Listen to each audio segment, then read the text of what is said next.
So, did your brother weigh in today? Yeah, he did. His opponent missed weight, actually. Are you kidding me, bro? Yeah. So the first thing that I was looking over the card the other week with my last guest, and the one thing that threw me off, the guy's like fucking 14 and what is it? Like he has 16 and 8. 16 and 8. Yeah. The guy has 24 fights. Your brother's coming into this contest 4 and 2. Yeah.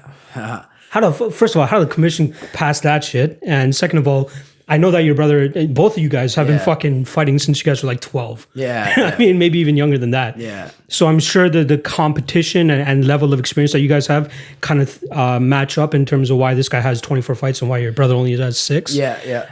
Is that kind of what went into the, like, do you know? Like, it depends. I'm baffled by it, bro. I'm fucking baffled by it. It's based on who my brother's fought in the past, too. Okay. So, my brother actually fought a similar opponent to him in the last fight, Darren Mima, and my brother ended up knocking him out. So I'm sure that has something to play with it too, on top of him being on a 2 knockout streak. And it's like, if you look at my brother's my brother's losses are what they are. You know what I mean? There's not an Jordan's excuse. a beast. Yeah, Jordan is good. Jordan's a beast. It's just like my brother wasn't himself for that short period of time. You know what I mean? That's why he took a long layoff even after those losses, got himself together, and then now he's back. So I've watched my brother in the gym with some of the best 125ers in the world. Like he's got rounds with Joe Benavidez, stuff like that. You know what I mean? Nice. So, Tim Elliott, stuff like that. Guys at the top of the level who fought for belts multiple You guys times. train with Gordon in them, or adrenaline guys? I've trained with them a couple times before. And But it's not regular, right? Because you guys are down in Windsor. Yeah. MTC. It's not regular. No, we go to, me and my brother, when we go away for training, we go to Vegas most of the time. Yeah, because I've seen a couple of and you literally just hopped off the plane, like 2 days ago? Yeah. You got Wednesday. back? How long were you down there for? Just 9 days this time. Oh, okay, Just because I don't have a fight coming up right now, so I'm just going there. It was good to get motivated, come back. Yeah. And, was your brother with you, or no, was it was finishing too up here? close to his fight. Yeah. Yeah. Where are you going down there? Syndicate? No, we go to Extreme. And, Okay. because we train with Cody Stamen. So He's a Michigan guy, isn't he? Yeah, so that's how we know each other. Yeah. Him and the Crookshank and those guys. I know Windsor and like Detroit is like literally fucking across the border from each other, right? Like, so to get to their gym in the States is like from my door, maybe 40 minutes. You know? Oh, that's fucking legit. It's nothing. You're kind of fortunate. You know what I mean? A lot of guys 100%. have to like travel so far to get legit training. And then you guys have like that good group of guys down there. Even MTC, who else comes out of there? Is Preplik out of there too? Yeah. Preplik's out of there? Yep. And then big gym for me and my brother too is to come see jiu-jitsu. Okay. So we got world jiu-jitsu medalists out of there. Nice. So we get good rolls in all the time. I've trained with Dante Leon. He's a top 10 nogi grappler, pound for pound right now. Number 1 for his weight. That's legit. And he's a beast. He's from our county originally, Essex County, and he lives and runs a school in Toledo right now. I don't want to put this like title on you guys, but I think you and your brother are kind of like the Ontario version of Rory McDonald in terms of you guys are coming into this MMA. Yeah. Do you guys have a base though? Did you guys start off in something specific? Well, for me and him, it was like we did focus on everything separately and then kind of combined it together eventually. Like we didn't just start competing in MMA. Like my brother and I have like tons of stand-up bouts alone. You know what I mean? We probably have each like around 150 to 200 grappling bouts. There's a little one. Alfred may make an appearance in this episode, just so you guys know. It's all good. And then, so we have like experience everywhere. And I only had one amateur MMA fight before I went pro. Yeah. So it was like I was confident. Like I feel like that's the biggest mistake now is people jump into just MMA when I feel like it's valuable to get good at everything. Like I've won World Jiu-Jitsu Championships before, like IBJJF. Yeah. And it's just like, it's almost like underrated to do it in that sense now. Instead of, it sounds good to jump in MMA, but like it's almost like it's a clusterfuck of information. You're doing a disservice to yourself by kind of overlooking, because when you go to those like jiu-jitsu specific classes or those wrestling specific classes, you miss out on the basics and the nuts and bolts of that actual martial art. Right? Yeah, exactly. And then you get the opportunity to combine it together in MMA. And that itself is its own process too. So it's like you develop all these skills separately. So when you get to a certain situation in a real fight, you're like, oh shit, okay, I know how to get out of this because I've been here before in a wrestling match, or I've been here before in a grappling match. Did you do wrestling in high school? Yeah. So I got second at OFSA. Nice. In grade 10. And I lost to a fifth year, so it wasn't bad. And then I got fourth at nationals. As a juvenile. So I was decent at wrestling. I wasn't the greatest, but wrestling taught me some valuable lessons, man. How did you actually even get started in MMA? Like, how did it come across your horizon? Like, did you watch the UFC first or some shit? Like, how the fuck did you get into it to begin with? So basically, my dad was always a fan of fighting and stuff Okay. like that. And then when we actually moved back in with my dad, we'd always been competitive too in other sports and like pretty good athletes. Hockey? Are we being I stereotypical don't here play with hockey. Canada? I've never played hockey once. Good. The first white Actually. guy in Canada to not fucking play hockey. I've there never you go. played hockey once. I can skate, but I can't play hockey. Yeah, I can't skate for shit. I was born here and all that stuff, but like that's one of the things that my parents neglect. Even swimming, don't know how to fucking swim. Yeah. They gave my brother all that shit. They're like, yo, Yeah. you know what? He can do the extracurricular soccer, all that shit. You just fucking go to school. your thing, Yeah, yeah. go become a lawyer or doctor or some shit. Nah, I don't want to do that shit.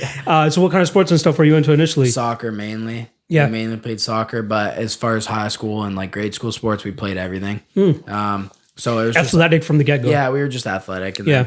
then we went and tried out a class one day. We were just like always watching it all the time. So like we just decided to try a class. My brother Yeah. came with me, and that was it, man. It was history. You guys from fell there. in love right there? Yeah, it's like I think it's just like. It's just the one-on-one aspect of it, man. Like it's like so, like it's just you, man. Because you kind of like You're in control You of what's mold going your on. destiny Yeah. essentially, right? Yeah, It's like the cheesiest way of putting a fucking Yeah. MMA fight, but you know what I mean, right? I feel like for me, it's like the accountability of everything is just it's awesome. Like Because if you lose, it's on you. it's on you, and it's like, like, the coaches are going to try to take it off your head and be like, hey, like it's a team effort here, Yeah. but at the end of the day, you're the one going in there and getting submitted or whatever the fuck it is. Yeah. You're the one taking the L at the end of the day. anyone looking to really improve, man, it's like accountability on Mm-hmm. yourself. Like at the end of the day, like if this is how I always say it, like if you don't, even cornermen are there to give you water, help, like and give you some advice and here shit. and there, Yeah. But if you don't know basically what you should do when you're in there, you're fucked. You know what I mean? Like That's a crazy. perfect segue into actually what I want to ask you next in terms of how you prepare for fights. Like, are you the one sitting on fucking Fight Pass or wherever the fuck you find tape on these guys? Or do you sit there with your coach? Do you guys come up with a legit game plan? Or do you guys kind of just pinpoint, okay, this is his weakness. He, not the strongest wrestler. I'm going to go out there and grapple fuck him, probably Yeah. get a TKO or something like that. Personally, for me, I feel like my fight IQ is pretty high. So like I've watched a lot of video and countless things, and like I don't have an ego most of the time when it comes to fighting. Most of the time. There's been a few moments where it's I was like, oh fuck this, I'm gonna go out there and do this to this guy because I Prove just a want point. to prove it. Yeah. Usually, actually, the couple times that I wanted to do that didn't even work out for me. So it was like, Do you have right examples there. off the top of your head Yeah, that you like can when remember? I fought Alex Morgan the second time. Yeah. And the first time, I was like, I'm gonna bite down on my fucking thing and just come at him. Put this guy out. Even though I knew where he was weak, which was on the ground, and that's like a super strength of mine. So Yeah. it's like I completely like fucked off on that game plan. I was just like, I just wanted to prove something when it wasn't needed to be proven. Though at the end of the day, for winning. Or for fighting, winning's the only thing that matters. And people like, oh, it's exciting. This is exciting. But for me, my favorite fighter is Khabib right now. Oh, yeah? It's just like, he's not boring at all. Like, I feel like every moment of his rounds, there's some sort of Like he's action. always working towards a finish, even if it's on the ground. Yeah, 100%. He's doing damage. Like, look at some of the guys' faces by the time Yeah. they're done. Like, don't tell me that guy wasn't putting in work throughout that fight. Everybody knows what the fuck they're going up against with Khabib. Like, Yeah. I don't think there's any fighter in the world that is more like, what the fuck he's going to do when he steps into the ring. He's going to try to get you down. And it's like, what's scarier, not knowing what someone's going to do or knowing exactly what they're going to And do? not being able to stop it. And not being able to do it. It's like it's like you have like a huge earthquake coming your way and you know it, but you can't do shit. You just got to get the fuck out. That's Exactly. it. It's simple You know as what I that. mean? I wanted to make it a point to fucking watch those Alex Morgan fights before we came in here, but from what I do remember, there's one of them that seemed to be a pretty quick stoppage. Yeah, the first one, in my it the first opinion, one? Yeah. in everybody's opinion, it was like really early stoppage.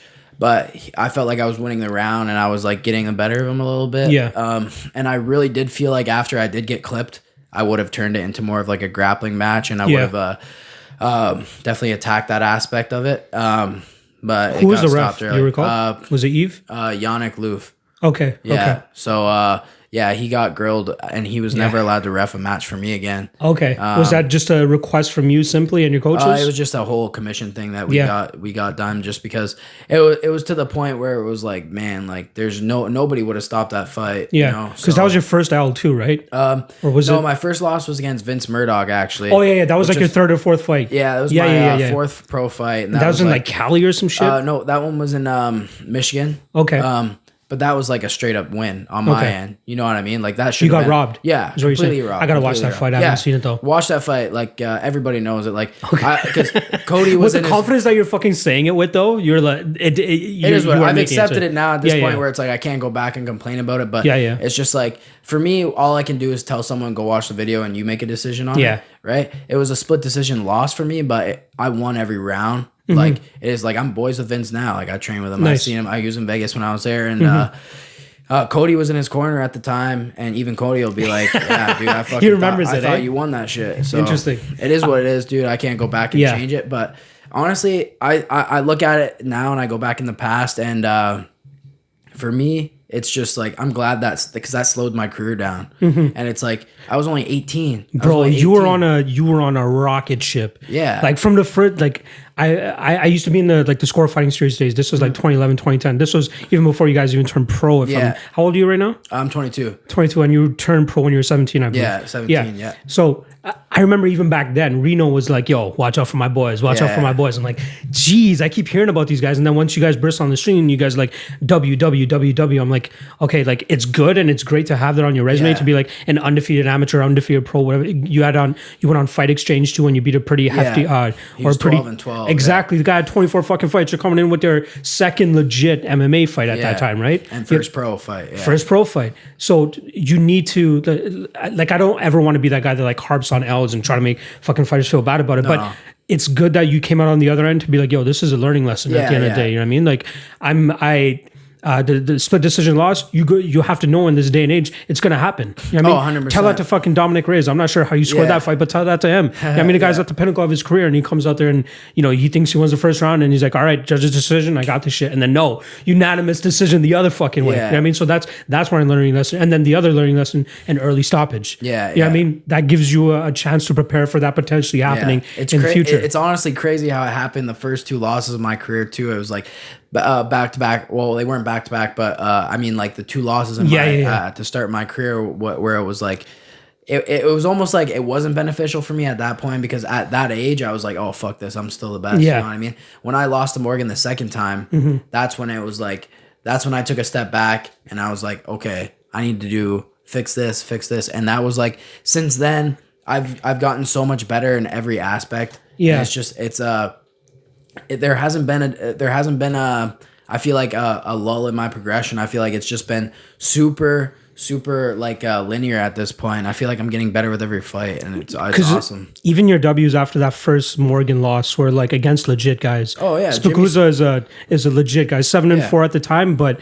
everybody around the scene knew he was fucking legit. Charles Jourdain in the UFC now, and that was his first loss as well too. Yeah, and I dominated that fight. Exactly, easily. That was a 5-round fucking. Wasn't that the one that was at fucking Bell Center as well? Yeah. Tell me about that experience real quick too, because that must have been fucking nuts too. Yeah, it was crazy, man. Then again, you're not a Montreal kid, but still, like that's a pretty big venue. For me, you know what I mean? It was awesome being the bad guy in the situation because he had like his whole fans there right beside the walkout, and I remember just waving to them on the way out. I didn't give a fuck, and it was, for me, it was just like I knew, like I was confident. I knew what was gonna happen. I knew that I had these skills, and it was all hype, and like being able to get over that mentally in my head, it was like, I feel like that was a big step for me in maturity level, and like you walked into the cage with a W. Yeah. I felt like. I watched this guy's fights and I'm like, I haven't had. This is one of my biggest things is like I don't have easy fights on there, as you can see. Like pretty much everybody on there is like Maxime Dubois is another beast too. He was one of my hardest fights actually. I'll probably say he was my hardest fight. And everybody on there, I don't have one losing record on that record. No, and I've never been one to, because I want something that's gonna, when I wake up in the morning, gonna make me want to go and train, make me a little scared. I like that feeling because it's like, fear, like. That's what motivates me a little bit, is this fear of losing or the fear of getting beat up. You know what I mean? Exactly. I'm going in there and I'm risking my life. You have a huge spotlight on you too, because you're like, everybody keeps talking about you. Like, I'm still like a blue chip prospect. Exactly. Like they like to call it. Right? You're a fucking 11-3 now. You're still considered a prospect, and in my opinion, that's a little bit blasphemous. Like, I think you should be like, you are a veteran at this point. Like you put in your dues. You've been doing it since you were fucking 12 years old. Yeah. I mean, you went pro at 17, which is unheard of for a lot of people. Vince Murdoch, I feel like he's a Team Alpha Male guy. He got signed to the UFC actually. And then didn't he have like some disease or some shit? Yeah, brain condition. Yeah. Oh yeah, that's what it was.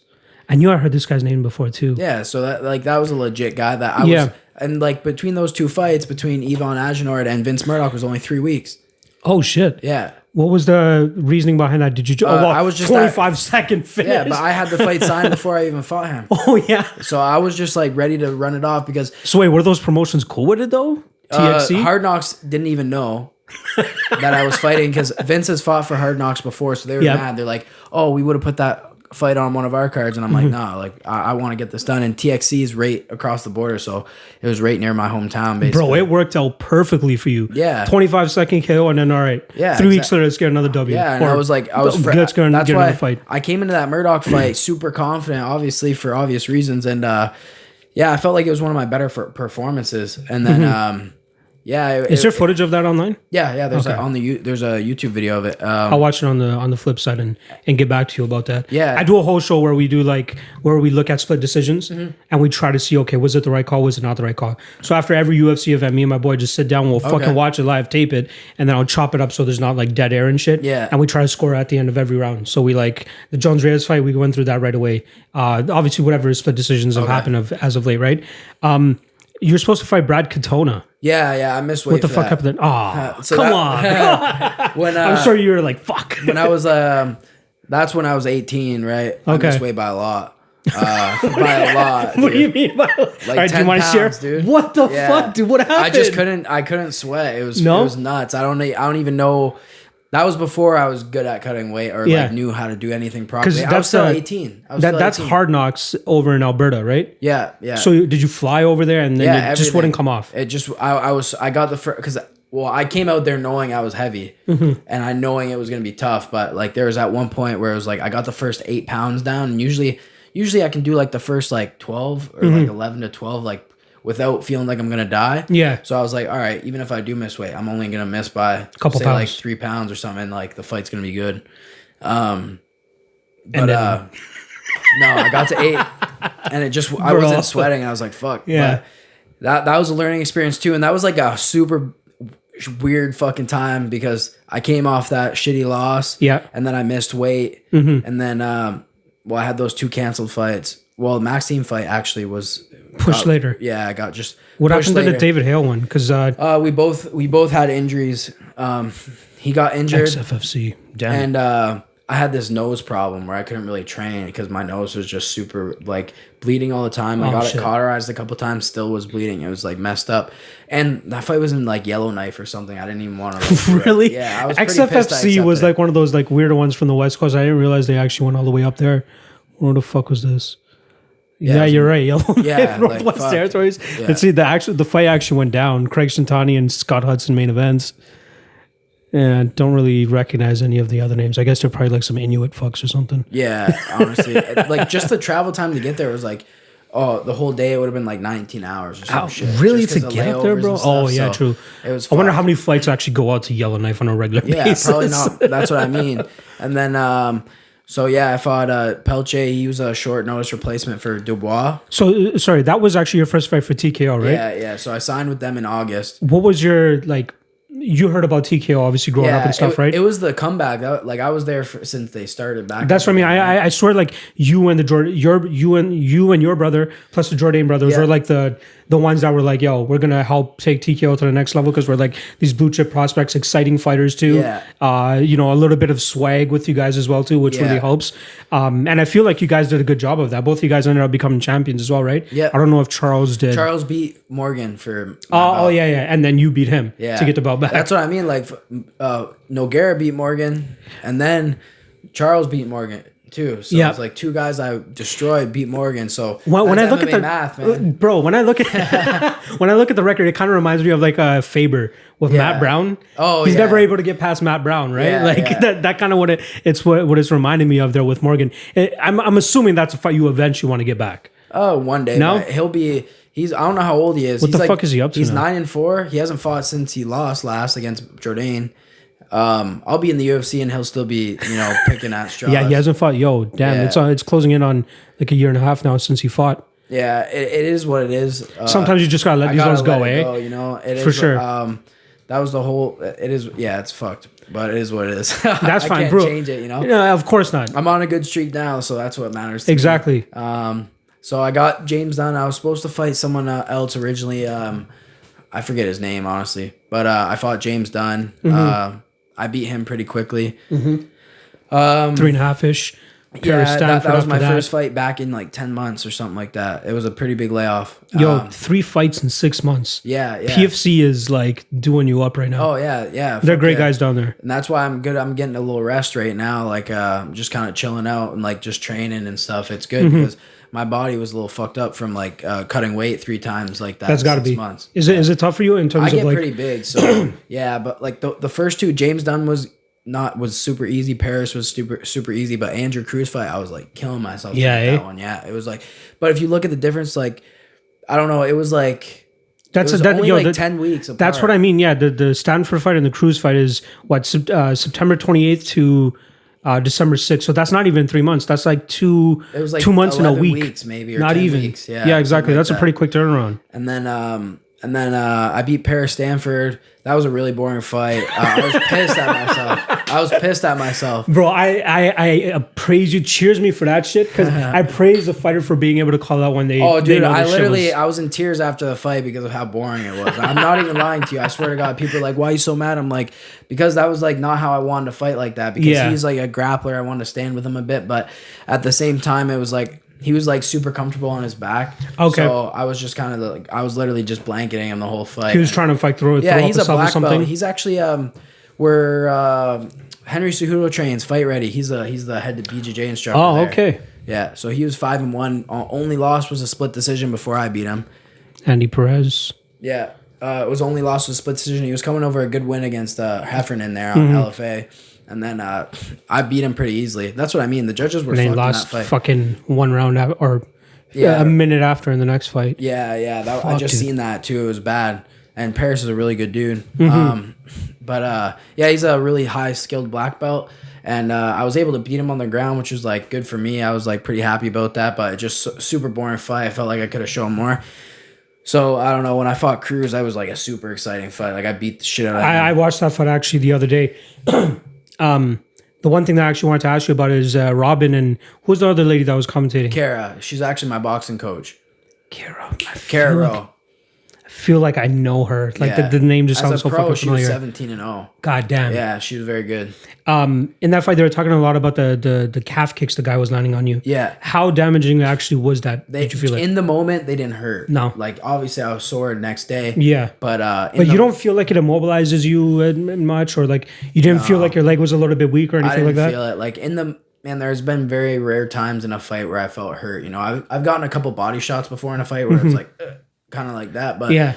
I never really felt like super damaged or like came close to like getting fucked up. Like coming from a guy that like bets fucking as often as I do. Yeah.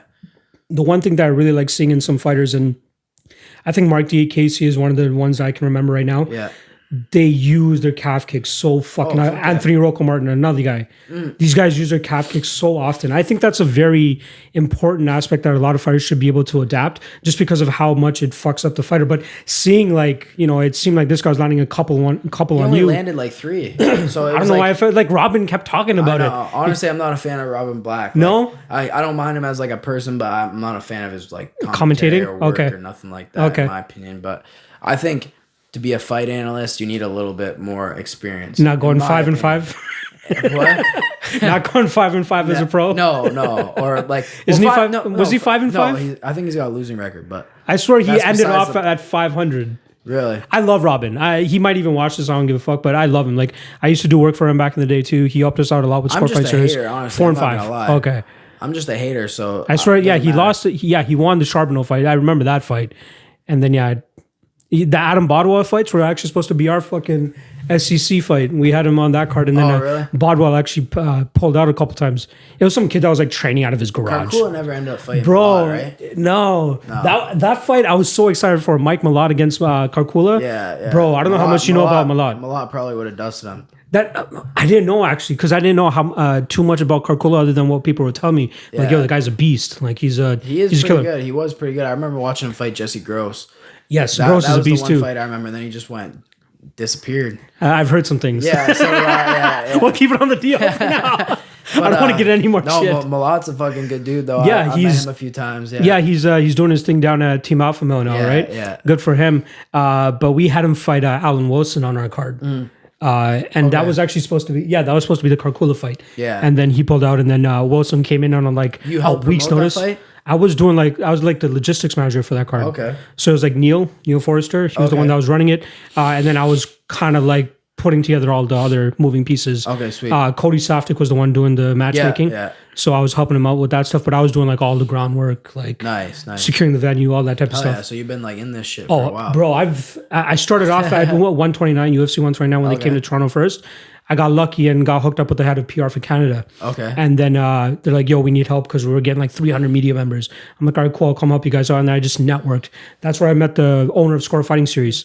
Then I started helping him, fucking distributing tickets, putting up posters, doing all. I was cage crew for the first ever Score Fighting Series in fucking Hershey Center. That was fucking legit. I think it was Romskis against Jordan Meehan as the main event. Okay. That was a legit fucking fight. And then from there, I just kept on networking, bro. I just wanted to like stay in the MMA industry as much as possible. I was hoping SEC was gonna like pop off, but there's just not enough money behind it. It was just super bare bones. MMA in Ontario is hard to run because it's so expensive. You're fucking lucky though. You and your brother are fucking lucky that you guys are really coming into it at this point. Where there is the BTCs and there are the PFCs. And I think Z Promotions is supposed to be coming down too. That'll be a fucking legit car for you to hop on if you're able to. I've heard so many. The thing is though, Alberta Promotions, they're about it until they realize the cost of it out here. Oh yeah. And then they're like, never mind. Peace. It's funny because PFC is doing the show in Rebel Nightclub. Yeah. But you know who I originally heard that was going to do that? I've talked to him was Darren Cliff at XFFC. He kept saying it so many times. And you know what? I recall that too. I bet he's seen the bill, what it was going to be. And he said, no. Fuck no. Why would you do that? I think it's Jamie Champion running this one, right? Yeah. He's a legit too. Yeah, I'm trying to get his ass in here as well because I know he has so much to talk about. I don't know how deep he is into MMA. I think he's just mainly like the money guy behind it, if I'm not mistaken. Yeah, he promotes too as well. Yeah. Like he's in there with like, is he an MMA fan? Like, is he a UFC fan? Yeah, from what I know, yeah. He has his own little podcast with some other fighters too and stuff like that. No, I definitely need to reach out to him, get him in here too, because he's another guy that I was hearing about from like way back in the day. But Score Fighting Series, I'm sure that's one that you probably wanted to get on. Like, yeah, I was too young at the time. That's what I mean. Yeah. So I remember going to the Score Fighting Series though to watch. Like Kyle was fighting back on them and stuff like that. And I remember like Ryan Dixon fought on a couple of them too. So yeah, I worked maybe like I think 6 out of 8 of them. One of them in Sarnia, where clearly I'm not fucking welcome. Yeah. But it was still a great time. It was a fun fucking card. I think Chris Hordesky was main eventing that one. Oh, Brad Cardinal, he fought. Yeah, it was the cut stoppage, right? Were you there? Yeah, I was there. You were there? Fuck. And then who was it? Who was in the co-main? John Fraser. Yeah. And Tyler Toner, I think it was. Okay. That was a decent fight. I think everybody showed up just for that fight. Yeah. Because after that, the fucking crowd just dipped. Sold tickets, I remember that. Yeah, because he's from Sarnia, right? Like, that's one thing you and your brother do really well too, is you guys fucking bring a crowd when you guys come up to your fights. Windsor too. I feel like I have a pretty good backing. Like for sure. Windsor's not a big city as it is. It's not huge, but it's not small. But I feel like I have good support there. Like I'm pretty popular in the city and stuff like that, especially with the jobs I have. Like I bartend and I'm a barber as well. Yeah. So like I'm always in the public and stuff like that. Yeah, I'm sure. Like, do people recognize you and stuff there, or is it just like everybody that you like know? You just pretty much fucking all the everybody? time. I get people like, you fight, like you're the fighter. Yeah. Do you find it demoralizing at all at the fact that Charles is in the UFC and that you're not? Like, 100%. I hate giving these like amateurish questions, but like I feel like they are legitimate questions that fighters should be able to. Like, I'm not trying to make you feel bad or anything like that, but you have a W over this guy, and it was a very convincing W. Yeah. It's just timing. Yeah, kind of didn't work out, right? Like he got lucky with the Desmond Green fight in terms of stepping in early for that. Yeah, and if you look at the streak he was on after he lost to me, it was pretty good, man. Like he had some good fights. Trying to remember. Well, he beat Morgan, whooped his ass. Matar Low was a highly... Lapolis was a good win, too. Yes. But Lapolis took that on literally 1 day's notice. Yeah, because Ronson fell because of like some cream or some shit, right? It was because of... I swear it was like some cream. Oh, ringworm. Yeah, ringworm. Oh, I didn't know that. They don't let you fight if you have ringworm. I kind of understand that. I mean, it's not... But for me, what I look at ringworm is, it's not damaging to your health other than the fact that it's just on your skin. Do you know where his was for that? I have no idea. No idea. On his back or something like that. I don't know. I'm in the case of like, yo, ringworm. I don't know if anybody really wants to contract But at that level, At that level, yeah. That was a title fight, right? Because if you ringworm takes like a week to get rid of when you have cream, you know what I mean? It's not like it doesn't like affect your respiratory or nothing like that. Like you're not gonna die from ringworm, you know what I mean? Ronson must have been pissed. Oh hell yeah, day of the fight, and it's like I'm not sure what he gets paid, but like for example, say that's like $5,000 you missed out on because of fucking ringworm. Yeah, exactly. And then you didn't get to fight for a while after that too. And I'm sure if you ask anyone's opponent when someone has ringworm, they're like, I don't give a fuck. Like you're exposed to it every day in the gym. I would love to have asked like Lapalus that fucking question. Where's that fight? I want to pull that up. Which fight was that? So this is Ronson did Lapalus fight. Oh, Ronson didn't fight Lapalus. But it would say like canceled or something. Oh yeah, though. Charles Jourdain. Oh, what am I talking about? Yeah. Oh, fuck, my bad. Yeah, so then he had the Carlos Silva fight booked after that. So he fought 3 months after that for PFL. Yeah. And they really fucked him on that one with the Nathan Schultz fucking fight. Yeah. Yeah. Because you're supposed to fight Carlos Silva missed weight.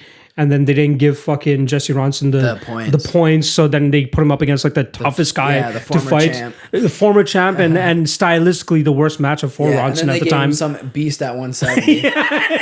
They're just like, yo, okay, Ronson, you're in the UFC. Let's build up these other guys. Fuck you, dude. That's such a bitch move. But just getting back to the question about you and like Charles being in the UFC and you're not, like, I guess it was just timing, right? Like that's for me. I'm not like mad that he's in the UFC. I don't really give a fuck like about success wise. It's like I'm not jealous of his success. But for me, it was like he got like the bonus in his last fight. Yeah. So I'm like, dude, this guy made $100,000 Canadian. About worked out too. Yeah. Probably a little more. Yeah. And I'm sitting here living at my fucking dad's house. And I beat this dude's ass. You know what I mean? Like that's what's killing. That's what hurts me. Like the more I fight, the more like time I cut weight and what I see, like I put effort in, like how I feel like I stack up to some of the guys that I trained with before that are at a high level or guys that I've beaten, and I see what they're getting paid compared to me. I'm like, dude, I'm putting in the fucking work. Yeah. I'm showing that I have the skills too, and I'm still not getting paid. But it's a matter of who you know and stuff. It's not like it is what it is. My time's gonna come. I'm a little younger than him, so it is what it is. But have you gotten opportunities in terms of stepping out on short notice for any of these bigger promotions? There's hopefully some stuff in the works right now. I can't really say anything. You better tell my ass off camera. Yeah, I'm just saying. I don't chirp, but I just want to fucking know afterwards. But that's good to hear, dude. Like I like you got a 3-fight winning streak going on right now. You're the PFC champ. You were the former TKO champ. Yeah, so these are some good credentials. And defended it. Yeah. I have 3 5-round fights. So Jourdain fight was 5 rounds.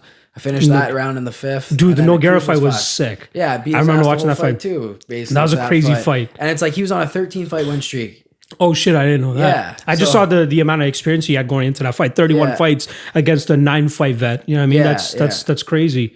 And he's old, and you should see the guys he fought weren't slouches either. Like he's been beating good guys and stuff like that. And let's see that. I'm gonna re-up on it. You want another beer? You good? Yeah, I'll take another one. You switching over to Canadian? Oh, it's all good. Unless you want some whiskey. I'm good with whatever, dude. I'm good with whatever. Trying to get you back safe. I'm pretty easy. I only got to go to Mississauga from here. So you staying over there? Yeah, because the fights. So my brother's fighting, right? So I'm staying at the hotel. So they're at the airport, near the airport. Their hotel. They didn't get you guys a hotel down by the fucking venue? I don't think so. Come on. Because I thought you were coming up from Toronto. That's why. No. Well, I'm not gonna fucking blast over the fucking. Well, Mississauga's not far from here, right? No, bro. It's like literally 20 minutes probably. From south. There. That's it. It's not that far at all. That's why I was tripping. I'm like, yo, he's gonna have to come from Toronto. He's gonna go through all this traffic and shit, but he's all good. And I was the only second person to finish him. Damn. Let's see who's on this fucking record here. Anthony Dizzy too. I think he's in the UFC. No, really? I'm pretty sure he. I haven't heard of that kid before. He fought Hanato Mokano. Oh yeah. Yeah. Back in 2011. Bro, this guy has been fighting for a minute. Wow, yeah. So he started fighting when I was 8 years old.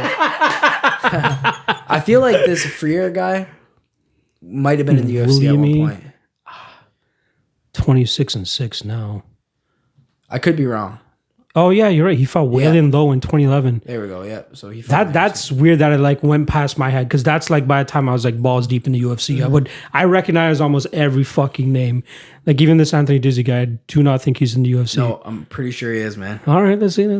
Oh, M1. no, M1. Cage Warriors, not bad. Bellator. Yeah, I thought he was in the UFC, man, for sure. But anyways, But we didn't really finish up about your brother in terms of how he's fighting this guy because I was even looking at his record. This guy fought Jimmy Rivera. This guy's fought Aljamain Sterling. This guy's fought like he beat Brian Keller actually. yeah, exactly. He's fighting. This guy's he had his debut I think in like 2008. Yeah. This is obviously going to get released after your brother fights anyway, so it's kind of weird to continue talking about it. But I am interested in the relationship that you guys have because did you guys legit like start training at the same time? Yeah. Like your first MMA class that you guys did or whatever the fuck it was together. Yeah, like he it wasn't like a thing for him, you know, like at that age he kind of just did whatever I did. So it just worked out that way. So he turned out to be really good. So you guys are 2 years apart, 3 years apart? like 1 1 year apart. and 2 months. Oh, like once you take the months into consideration. Yeah. What do we got? Zach Makovsky was another one. This guy fought. Bo Harris is another guy. Anthony Leone was a fucking big one. Brian Keller, Aljamain Sterling, Jimmy Rivera. Yeah, this guy's been fighting for a minute. What's the game plan going into this fight? Again, this is not going to be released until after. I feel like my brother really like he's talented in every aspect of MMA, so I feel like he's better than this guy everywhere, but really it's just he's got to take his time.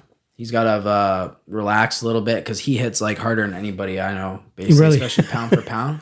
Pound for pound, he puts people to sleep, no problem.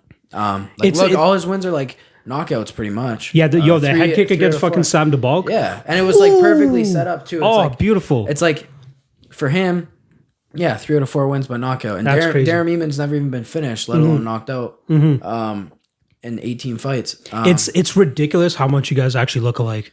Like there are like me and my brother don't look like as much as he's just smaller than me. That's about the only difference. Yeah, that's like the only fucking. And then he has like a giant like chest tattoo. That's about it. I'm like, I felt bad every time like people just keep mixing you guys up like TJ and Tony. Just to help that you guys both start with T as well. That might be the reason I don't like Robin Black so much. Because he fucked that up. Every time. He did that in TKO multiple times too. That could be the reason I don't like him. And the girl, Kara, kept fucking like trying to correct him and shit too. Because she's around us all the time. Yeah, she fucking knows the difference right off the bat. Is there something that you kind of regret from your past? Like your what is it, 14 fights now? Yeah. Let's take the losses off the table. Okay. Is there anything that you kind of regret? I don't regret losing. I regret like some of the focus I had and how I acted after some of my success. You know what I mean? Like when I fought in TKO there and after the Nogueira win, like obviously with his record too, and like I just stopped a guy on a 13 fight win streak. You know what I mean? The guy who just beat the guy who beat me, you know what I mean? Like all the MMA math working itself out. Yeah, and I was like, dude, I'm the fucking man, you know what I mean? Like I felt like I probably didn't train as hard after that, you know what I mean? I didn't have like the motivation as much, and like it was like I didn't think I needed to get like better skill wise, right? I was kind of too into partying between like when I won the belt to when I lost it, you know what I mean? And it was the Nogueira fight to the Morgan fight. Yeah, so it was more like personally, I have regrets as like personal regrets, you know what I mean? More than like what I've done in my career. You feel like it got to your head a bit? Yeah, is that kind of what sure. it is? And it was like, because I was young, you know what I mean? Like, and then even that's what I mean. That's why I'm glad I had that first Vince Murdoch loss. Because the reason I say that is because that was during the era of like Sage Northcutt. Because he was he's only a year older than me, I think. Okay. Or maybe the same year. And I was like, fuck, I only need to get to like 4 or 5-0, and these guys are probably going to sign me. Cause I'll come out hot like that. And so that's what was in my head. So I'm kind of glad that slowed me down, because I think about where I was when I was 18. I beat the shit out of me when I was 8. Me now would beat the shit out of me when I was 18. You know that? That's how I feel. It's a good way of looking at it, though, for sure. And so it's like, for me now, I'm just glad that anytime I look back, I'm like, okay, I'm better than I was. I'm better than I was. I'm better than I was. And I'm only mentally 22. and skill wise as well, mentally, right? 100% for me. Like, do you feel a little bit more humble now, essentially? Yeah, like 100%. I'm humble. But at the same time, like I still like you still gotta I'll have that cocky, yeah, bro. You still need to have that cocky swag every now and then, but you need to know when to be like I hate comparing it to like a Conor McGregor, but it's like he's obviously cocky and all that shit leading up to the fight, but afterwards he's like, all right, either I got my ass whooped or I beat you. All right, let's move on to the next good fight, blah, blah, blah. Because I felt, this is how I always feel like you can see someone who's not confident is when they start acting out of character. Interesting. You know what I mean? That's a good way of looking at it. Anytime you see someone who's acting a little different than they normally act, they're either pretending to be something they're not. For what reason though? There's some things going on in their head, and that's how I was. That's how I was starting to do. I wasn't acting like me anymore, and it was like I was being a little bit more cocky, talking a little bit more shit, and it was like getting in faces of opponents and shit like that. When it's like I haven't really been like that before in the past, and for me, it's just like, yeah, I'll be confident in an interview. I'll be like, yeah, I'm gonna beat his ass, whatever. But when it comes down to like, I'm not gonna like, say try to talk shit to someone when I see him, or like, it's not. I'm not attacking someone as a person anymore. You know what I mean? Like, you're a competitor. Yeah, to me. I'm a competitor. That's it. That's it. Like, you're just fucking part of the game that I gotta win. That's it. Yeah, and you're the variable that changes every time I step into the ring. Yeah, that's it. 100%. That's how I always look at MMA. It's just a game, man. I just gotta win the game. So that's a good way of looking at it. And but yeah, so it's just like I was starting to act out of character a little bit. I was being like super arrogant, like just saying dumb shit. It was honestly embarrassing now to look at it. Do you like look at videos of you back then and be like, or come across videos and be like, what the come on, TJ, get your shit together. Yeah, I was acting stupid. Like in the big scheme of things, I wasn't shit. You know what I mean? Yeah. Like, who am I now? I'm still nobody. I'm still nobody. You know what I mean? I might be well known to some people, but in the big picture, I'm nobody. You know, I don't got money. I don't got shit. You know what I mean? I'm fucking driving a Toyota Corolla. I'm chilling at my dad's house. Like, fuck, I ain't got nothing. That's the life of a fighter, though. You know what I mean? That's how it goes, though. Until they're able, even if they make it to the UFC, like some it guys still are be like that. Fuck yeah, making 10-10, which is fucking stupid. That's what your base starts out at, like 10-10. Or right now, you're probably like, yo, give me that 10-10. Oh yeah, but I'll still be living at my dad's house and driving a Corolla. I'll just have 10-10 in the bank. A little bit more gas in the tank. That's about it. That's it. So I could see why you had that. You're saying that like Sage Northcutt type of mentality in terms of, okay, I get 3 or 4 wins, I can get into the UFC. Dude, I was thinking just superstar. Just because like, yo, first 3 fights finishes, all of them first round finishes. Yeah, you know what I mean. So I think I can see after 3 fights, especially with the hype that you had coming into your pro career too. Like I'm sure Sean Shelby and those guys have heard of you. There's no fucking way they have not heard of you in the past. Well, I would have had should have been win over Murdoch. That's how I would have looked at it, and then say 2 finishes after that. That would have been 6-0 with 5 finishes, you know? You would have been right there. It would have been hard to deny that at that point. But do you say you did get that Vince Murdoch W? Say they gave it to you, and then you did get the next Peltier win or whatever the fuck it was, and you got signed to the UFC. Do you think you would have been ready at that time? No, hell no. No, there's not a chance. Like, I would have been as cocky as I was after I won the belt. I would have been 3 times as cocky at 19, fucking in the UFC, making money. You probably would have lost all your friends. But like, yo, this guy's getting way too. I would have been like, dude, I'm making fucking stupid money in the UFC. Like, fuck you, dude. Like, all this shit. I would like at that point, I wasn't even like training anywhere outside of Windsor. So like, that's what I mean. Like, my skills were so limited to where I was at, and it was just like, and that's no knock on Reno and those guys too. No. Just because like you do need to burst out of that bubble every now and then. 100%. Like, there's nothing more real. Like, I would say like more like a fight than getting out of your comfort zone and sparring or training with other guys. Because for sure, that's like new looks you don't see from that you see every day in your own gym. You know, it's what's the first gym you actually traveled to go to Michigan train to? Top Team. Okay, yeah, that was your first look with like, was it like Crookshank and Cody and those guys? Like that. I reached out to Stamen first because I think I started training with him just when he got signed by the UFC, like right when he fought Tyrion Ware, and then I started training with him afterwards. And he's a beast too. Yeah, he's won me some good money too. Yeah, dude, he's I love his style, underdog, dude. Man. His style is fucking legit, dude. Yeah. I love fighters that have that. What I look for, like my top 2 things whenever I'm betting a fighter: wrestling advantage and cardio advantage. If you have both of those, my money's on you. And for him, it's like he knows how to win. You know what I mean? Yeah. Like even if some of his wins aren't like super dominating, you know he's winning. You know what I mean? Like he knows how to win the rounds. And his striking is good enough as well, where he's able to. His striking is really good. Yeah. Man. And he's fighting 18 March 2-1, bro. That's a ridiculous. And his first loss was also something similar to mine. Like Aljamain Sterling? no, earlier. Yeah. it was like same kind of thing. Oh, split decision loss. Wow, look at that. You guys almost have like the same career trajectory, bro. A little bit. Like he's just a little bit ahead of you just because he's been around for a this little is this is what I think too. Like when I'm thinking about getting in the UFC, I think about guys like this. He was fucking 13-1 before he got signed to the UFC. Yeah, that's true. You know what I mean? So these guys got to put in time. Yeah, so you got to put in the time. It's like, you know what I mean? Like, why me over someone else? I'm sure there's someone who's fucking 15-1. There's a TJ Laramie in fucking Arizona somewhere right now. Who might be crazy record. I don't know anybody in North America personally, but you're doing your research, there might be. Oh, I'm on Tapology all day, but there might be a guy who's fucking like Khabib's cut type record over in Russia, who's fucking not getting paid shit, and he's not in the UFC, you know. So there's this kid that I just recently followed on Twitter. He has like a 26-0 amateur record. I don't know what the fuck, Murdov or some shit like that. And I'm just like, okay, why do you have 25 amateur? Why would you even bother with that? What's 25 in? I don't know. I only have one in amateur. So I can't relate. Like I think five unless or six. he only did MMA, that makes sense because I have way more than 25 competition. Yeah. If he's only done MMA, that's understandable. But I'm sure he's done like wrestling tournaments or sambo tournaments or some shit like that. But what's Cody Stamen, this Hani Barcelos fight is tough. Yeah, it is. That's a rough fight. I'm not gonna lie. Barcelos is a beast, man. 15-1. I'm gonna be honest. I'm staying away from this fight. I'm probably not gonna bet this fight. It's a hard one to bet just because I feel like he hasn't fought the competition, right?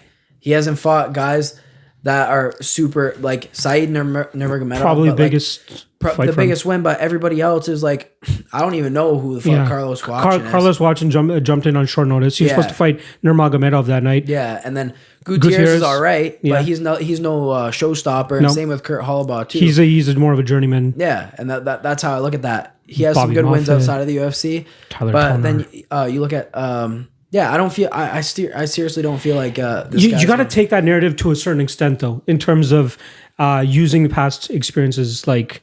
Okay, this guy hasn't fought anybody, but you can't say just because it's good. How old is this guy? I think he's like 30. 34. So it's like at that age, though. This is probably the best he's going to get. Has he gotten better? But this is probably the best Barcelos you'll see. Oh, for sure. Right? 100%. That's what I believe too. And that's another thing too. Even when I research my opponents, is like, how do they progress in between fights? Do they even look any different? So if I know what I know to expect, you know what I mean? Like I feel like when I was like training with Cody. Just like last week or whatever, I feel like he was looking better than I've ever sparred him. You know Oh yeah, he had the Yudong Song fight, and that's what I mean. Fuck, people were saying the same thing about. Look at all the guys he fought. Oh, Brian Carey's gonna beat his ass. Tom Duquesnoy was like, fuck. He was hot shit back then. Hot shit, and that was a bullshit split decision, man. Fucking Cody. I had money on Cody in that fight too, actually. And he easily won that fight. Oh yeah. He won that fight. And then Caraway fight was Caraway. It was close. Yeah. It was close. Then he fought Sterling. I thought he won the first round against Sterling. Sterling's just strong, bro. Yeah. He's like an awkward strong when it comes to jiu-jitsu as well. He's big, man. I seen him at the PI, and he's huge. And then Perez was on a streak, I think, before he won money on that one too. And then with Yadong Song, he was knocking motherfuckers out. Yeah. And Cody won that fight, man. What? I think we did broke that down. I think we did that. Hold on, let me see. I don't remember how I scored that, but I'm pretty certain I did an episode for that fight. Then I don't want to rub it into your face right now. Let's see what the fuck it is though.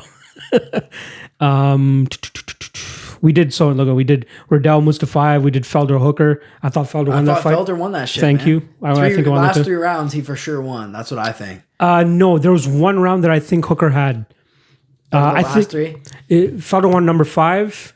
4 for sure, I thought. 4 for sure, yeah, you're right. And then I forgot what the other one. He was beating his ass. I think he was number 2 that I think he won as well too. Out, maybe. Yeah. 2, 4, and 5. 2, 4, and 5 Felder. Yeah. But yeah, 5. I think they are giving Hooker the takedown and saying that he did enough to win the fight. No, dude, that's not effective grappling. And Fuck you. When anytime Felder touched Hooker, he was moving, man. Yeah. Like he was getting. The only shitty part about that is the fact that Felder shows his damage. That's the Hooker. Dude, didn't look like he went through 25 fair minutes. Skin, man. Yeah, exactly. Seriously. That's one. You don't seem like you get cut easily or hurt easily or superficial. I've only been like, even when I broke my orbital, I didn't have a cut on my face. It was just like puffed up. But which fight did you break your orbital? My second Morgan fight. Okay. And I've never had like a cut, like a full on bleeding cut in a fight once. No adversity to deal with that. Let's see. There we go. Stamen versus Yudong. Usually put it right at the end there. Let's see. I honestly do not remember how I scored the fight. I had it a draw. You had it a draw? But so CSS is something that me and my boy came up with. It's like relative scoring system almost. Okay. So it's like if you want around, because not all 10-9s are the same. Yeah. Right? If you want a round way more dominant in the first round than you did in the third round, you should have more weight on that first round. So it should be a 10-8. Like your own scoring system. It should be a 10-8. Yeah. That's you know what I thought. seen online that was pretty sweet was like half point rounds. I don't know if I'm a fan of that though. Really? Like, what's your argument for that though? Why do you think you like that? Say you feel like a guy edged out around like a little bit. That's like a 10 to 9.5. Okay. You know what I mean? And that shit adds up though if you have the next rounds that are like 10-9 and 10-9 and then the deciding factor is at 0.5. You know what I mean? That's why I think they should be a little bit more like generous with the 10-8s. Yeah. You know what I mean? Like if he clearly won that round and there's no doubt about it, 10-8. And I feel too like grappling's like underscored now in MMA almost. To where it's like I feel like if a guy gets off no shots from the bottom or no submission attempts and you're on top of him for 5 minutes, I feel like that's a 10-8 to me. You completely dominated the round. There's no question I'd agree. You didn't. So let's say it takes you 30 seconds to finally get the fight to the ground, and for 4 minutes and 30 seconds you ride out the top position. Yeah. If the guy legitimately does nothing off of his back, doesn't throw any shots, doesn't drop any submissions, often, in my opinion, a lot of guys aren't striking from the bottom. But you got to stay active as a top guy as well a little bit. Yeah. Even if it's like pitter-patter shots. If you're going from like back to mount to back to fucking like and throwing shots in here and there, you know what I mean, and throwing in strikes, it was like, well, that guy had 0 winning moments in the round. Yeah. It didn't look like he was going to pull off a submission or anything like that. Yeah. Did you watch the BTC fights this past week? I only watched the last one. Like literally the last you didn't fight. see Vogel and Sadi? Oh wait, yeah, that is You the saw one that? I seen. That was the third I last actually one. did watch that one. Yeah. That's a good example in terms of like a fight playing out pretty much in the grappling realm. Yeah. And that could have been 10-8 rounds for grappling in my for Vogel. opinion. Yeah. I could see that though, because like anytime Sadi tried to like switch over or try to bump to his back, Vogel was always one step ahead. Yeah.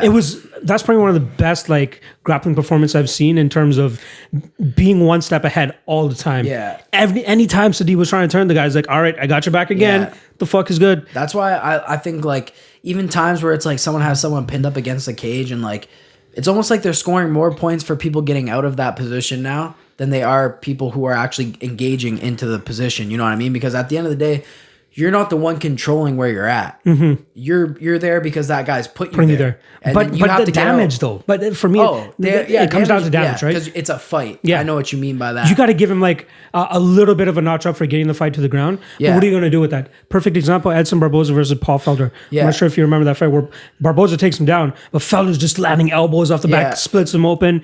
He won that round simply just due to that. Yeah, damage. Barboza didn't do fuck all from on top, right? How do you feel about that in terms of if you're doing real damage from the bottom, for sure, I feel like it should be scored your way. And it's like me being a guy who's on top a lot and a guy who fights from the top position. If I felt like I was getting hit, I would want to move. You know? Yeah, what I mean? yeah. Like, I would not hold on to that position thinking I'm winning the fight. It does not look good at all. That's why for me, my fight against Paris actually, out of 15 minutes that fight, I'm not exaggerating. I was probably on top of him for 14. Oh shit! I swear to God, like that's how. Literally, like right off the bat, it was boring. It was boring. Like right off the bat, the bell, just takedown. I was glued on him in a winning position, 14 out of 15 minutes, and there was he didn't land anything significant either. He landed a couple body kicks and like a few elbows to like the side of my head when I was going for a takedown once. Yeah, and the first round I did damage on top. Second round I did a little damage. Third round I didn't do shit. Yeah, but one of the judges gave him a round.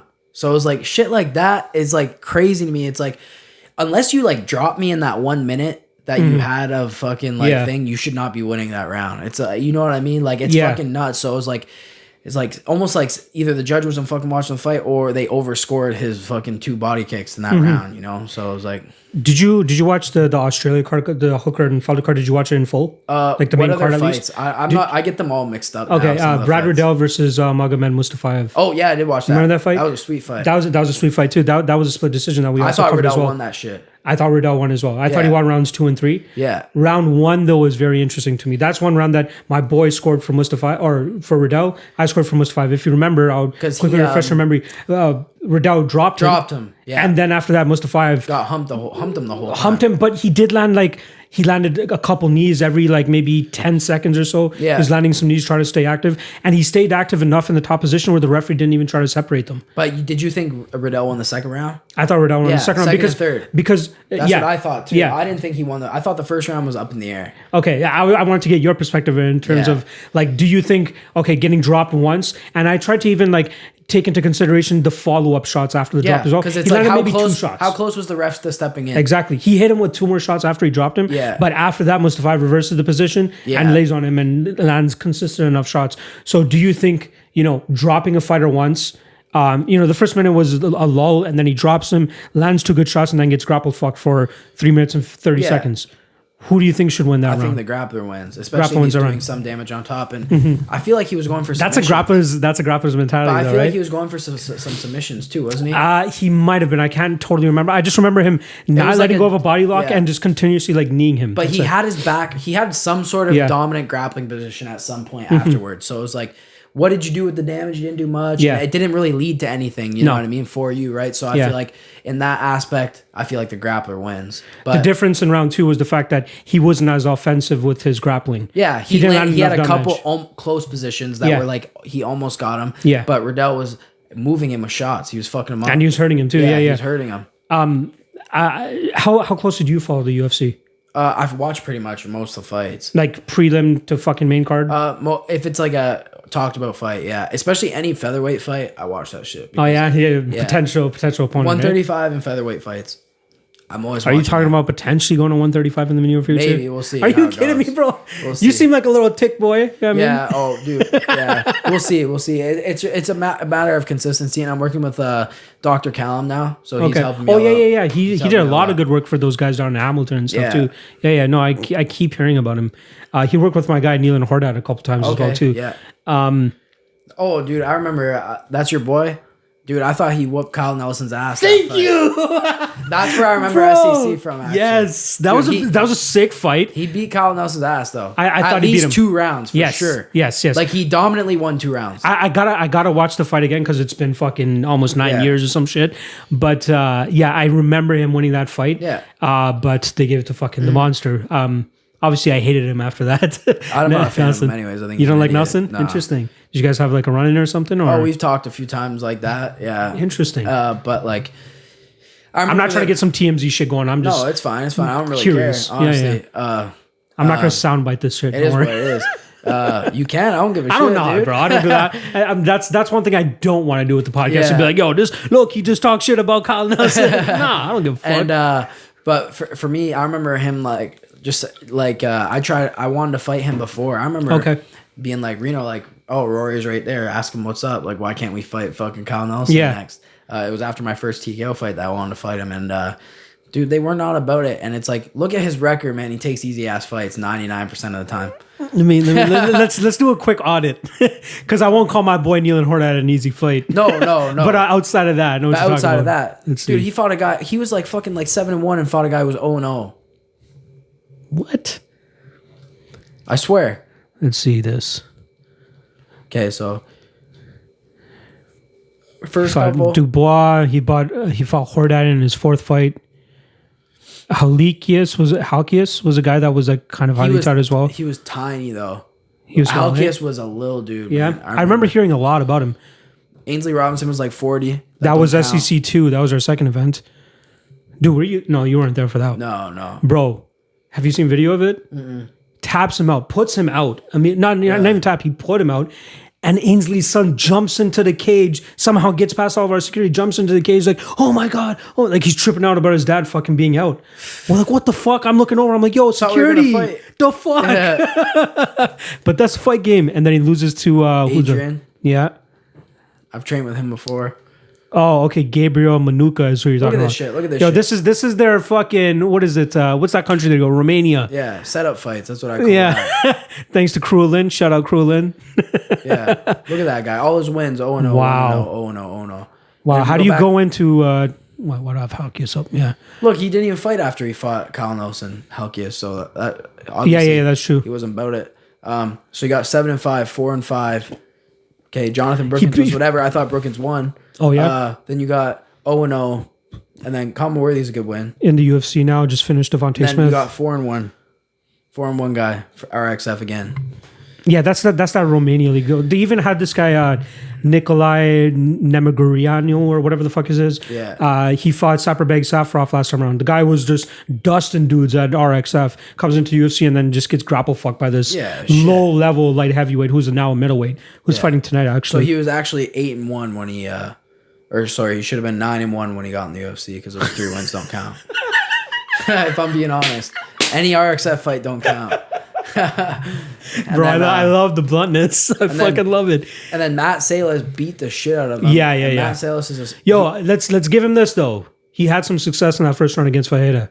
Oh yeah, he did. Yeah, but that was more so I think Fajeda layoff. Yeah, 2-year layoff. 2-year layoff, and I don't think Fajeda was really expecting him to come out like that. No, the guy knew he was like, yo, I took the fight on like 4 days' notice. Let me just go in there and try to make a point against Fajeda, and then he gasses himself out, gets fucking ground pound. And then Polo Reyes would get knocked out by everybody. 6, don't even matter. But he just get knocked out. I think he was coming off of 2 or 3 knockout losses going into that fight too. And he's cut from the UFC. I didn't even know that. That's disgusting. Drew Dober, Damir Hadzovic got put up by both of them in under 2 minutes. That's crazy. And then James Vick put his ass out too. Yeah, what the fuck? You don't know Marco? 4 out of 5 fights? You know Reyes, no? You don't know Polo Reyes? I don't know. I know enough shit about Kyle Nelson that I should have known about this. Even more discredit. No, dude, his fight with Lil Dong Young Ma. Yeah. Bro, I'm going to... How was he in the UFC this long? He went through that fucking... He was in Latin America, Latin America. That's what it was. There's shit. I'm sorry. Who's the best? Santiago Ponzinibbio was the best guy. I think so, yeah. Oh, wait. Yair actually came off that, too. Who's that? Oh, yeah. You're Other right. than that, those two. Yeah. That's it. But yo, I'll text you after this. I'm going to text you to watch the Dong Young Ma fight against Polo Reyes. It was a crazy fight? Craziest fight I think I've ever seen. Really? Not gonna lie. I've been watching since 2009. Yeah. Probably craziest fight I've ever seen. That's sweet. Don't look at who won that fight because I want you to be on a little bit of edge when you see that shit.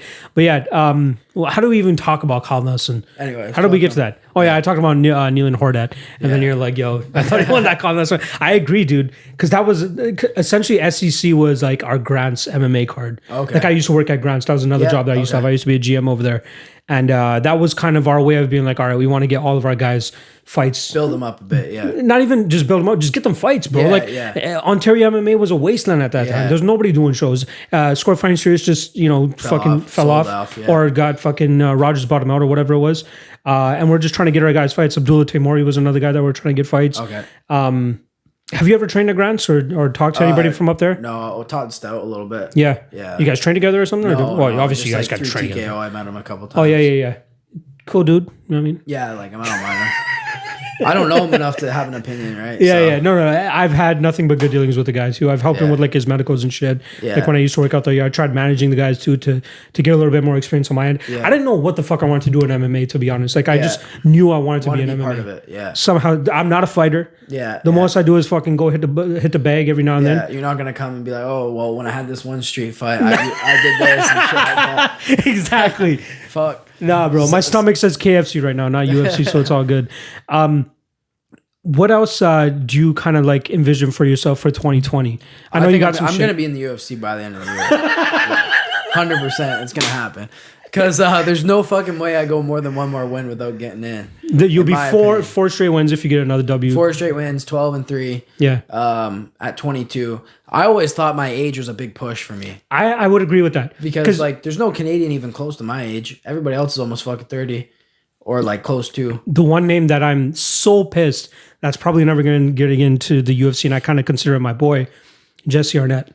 Oh yeah, I know. Yeah, it's unfortunate for whatever. He was just old when he got into MMA, right? He was old when he got into the MMA, but he was on a ridiculous streak. Oh fuck yeah! Had the opportunity to get onto that Edmonton card. Yeah. And TKO was like, nope. Yeah. I'm like, wow. Yeah. Come on, Patry. Like, no, that's not a good. Patry is a POS, dude. Fuck that. Interesting. Dude. Honestly, dude, I know people who honestly fuck that guy.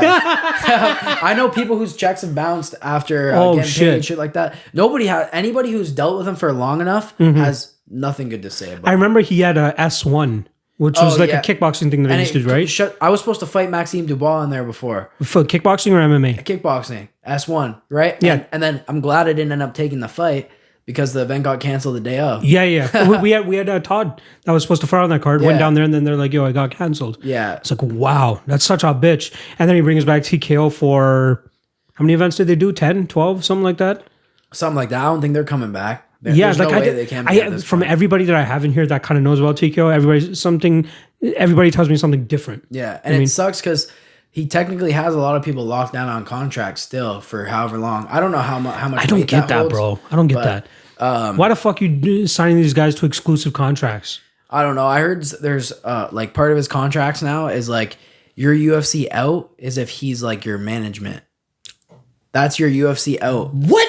So Patry would be your manager if you go to the UFC. Yeah. Fuck out of here, bro. Did you know he managed Kevin Lee when he first got in the UFC? I did know that actually. Yeah. So he has experience managing. Yeah, I know yeah. that, but like that's your UFC out is basically all right. I want some of the money. Fuck you, You know dude. what I mean? That's such a From bitch move. from what I heard from a pretty reliable source, like in person too. So it's like, and I believe it. I 100% believe it. Yeah, well, you fucking fought for the company how many times, right? So I'm sure you must have heard some actual shit. I got what I needed out of TKO. I got a like good run from them For sure. 100% on Fight Pass and everything. Good opponents, good exposure. Yeah, 100%. And But you can absolutely differentiate a personal relationship with a person compared to the business aspect of it. yeah, 100%. And it's like, dude, he didn't fucking want me to win. He didn't want me to be their champ. I just Interesting. happened to be the champ. Do you think that maybe they just wanted to like line you and Charles up and hope Charles got the W? Oh, a million fucking %. Yeah. I didn't sell fucking barely any tickets. No, of course not. Over It's there. Over there, yeah. And he had a whole section. So, like probably sold a couple hundred tickets. You know what I mean? So I was like, he definitely didn't want me. And even after that, he was still because Jourdain was the main event in the fight before in the card before that. And it was like I was never like I was the co-main, but it was just because of how it worked out.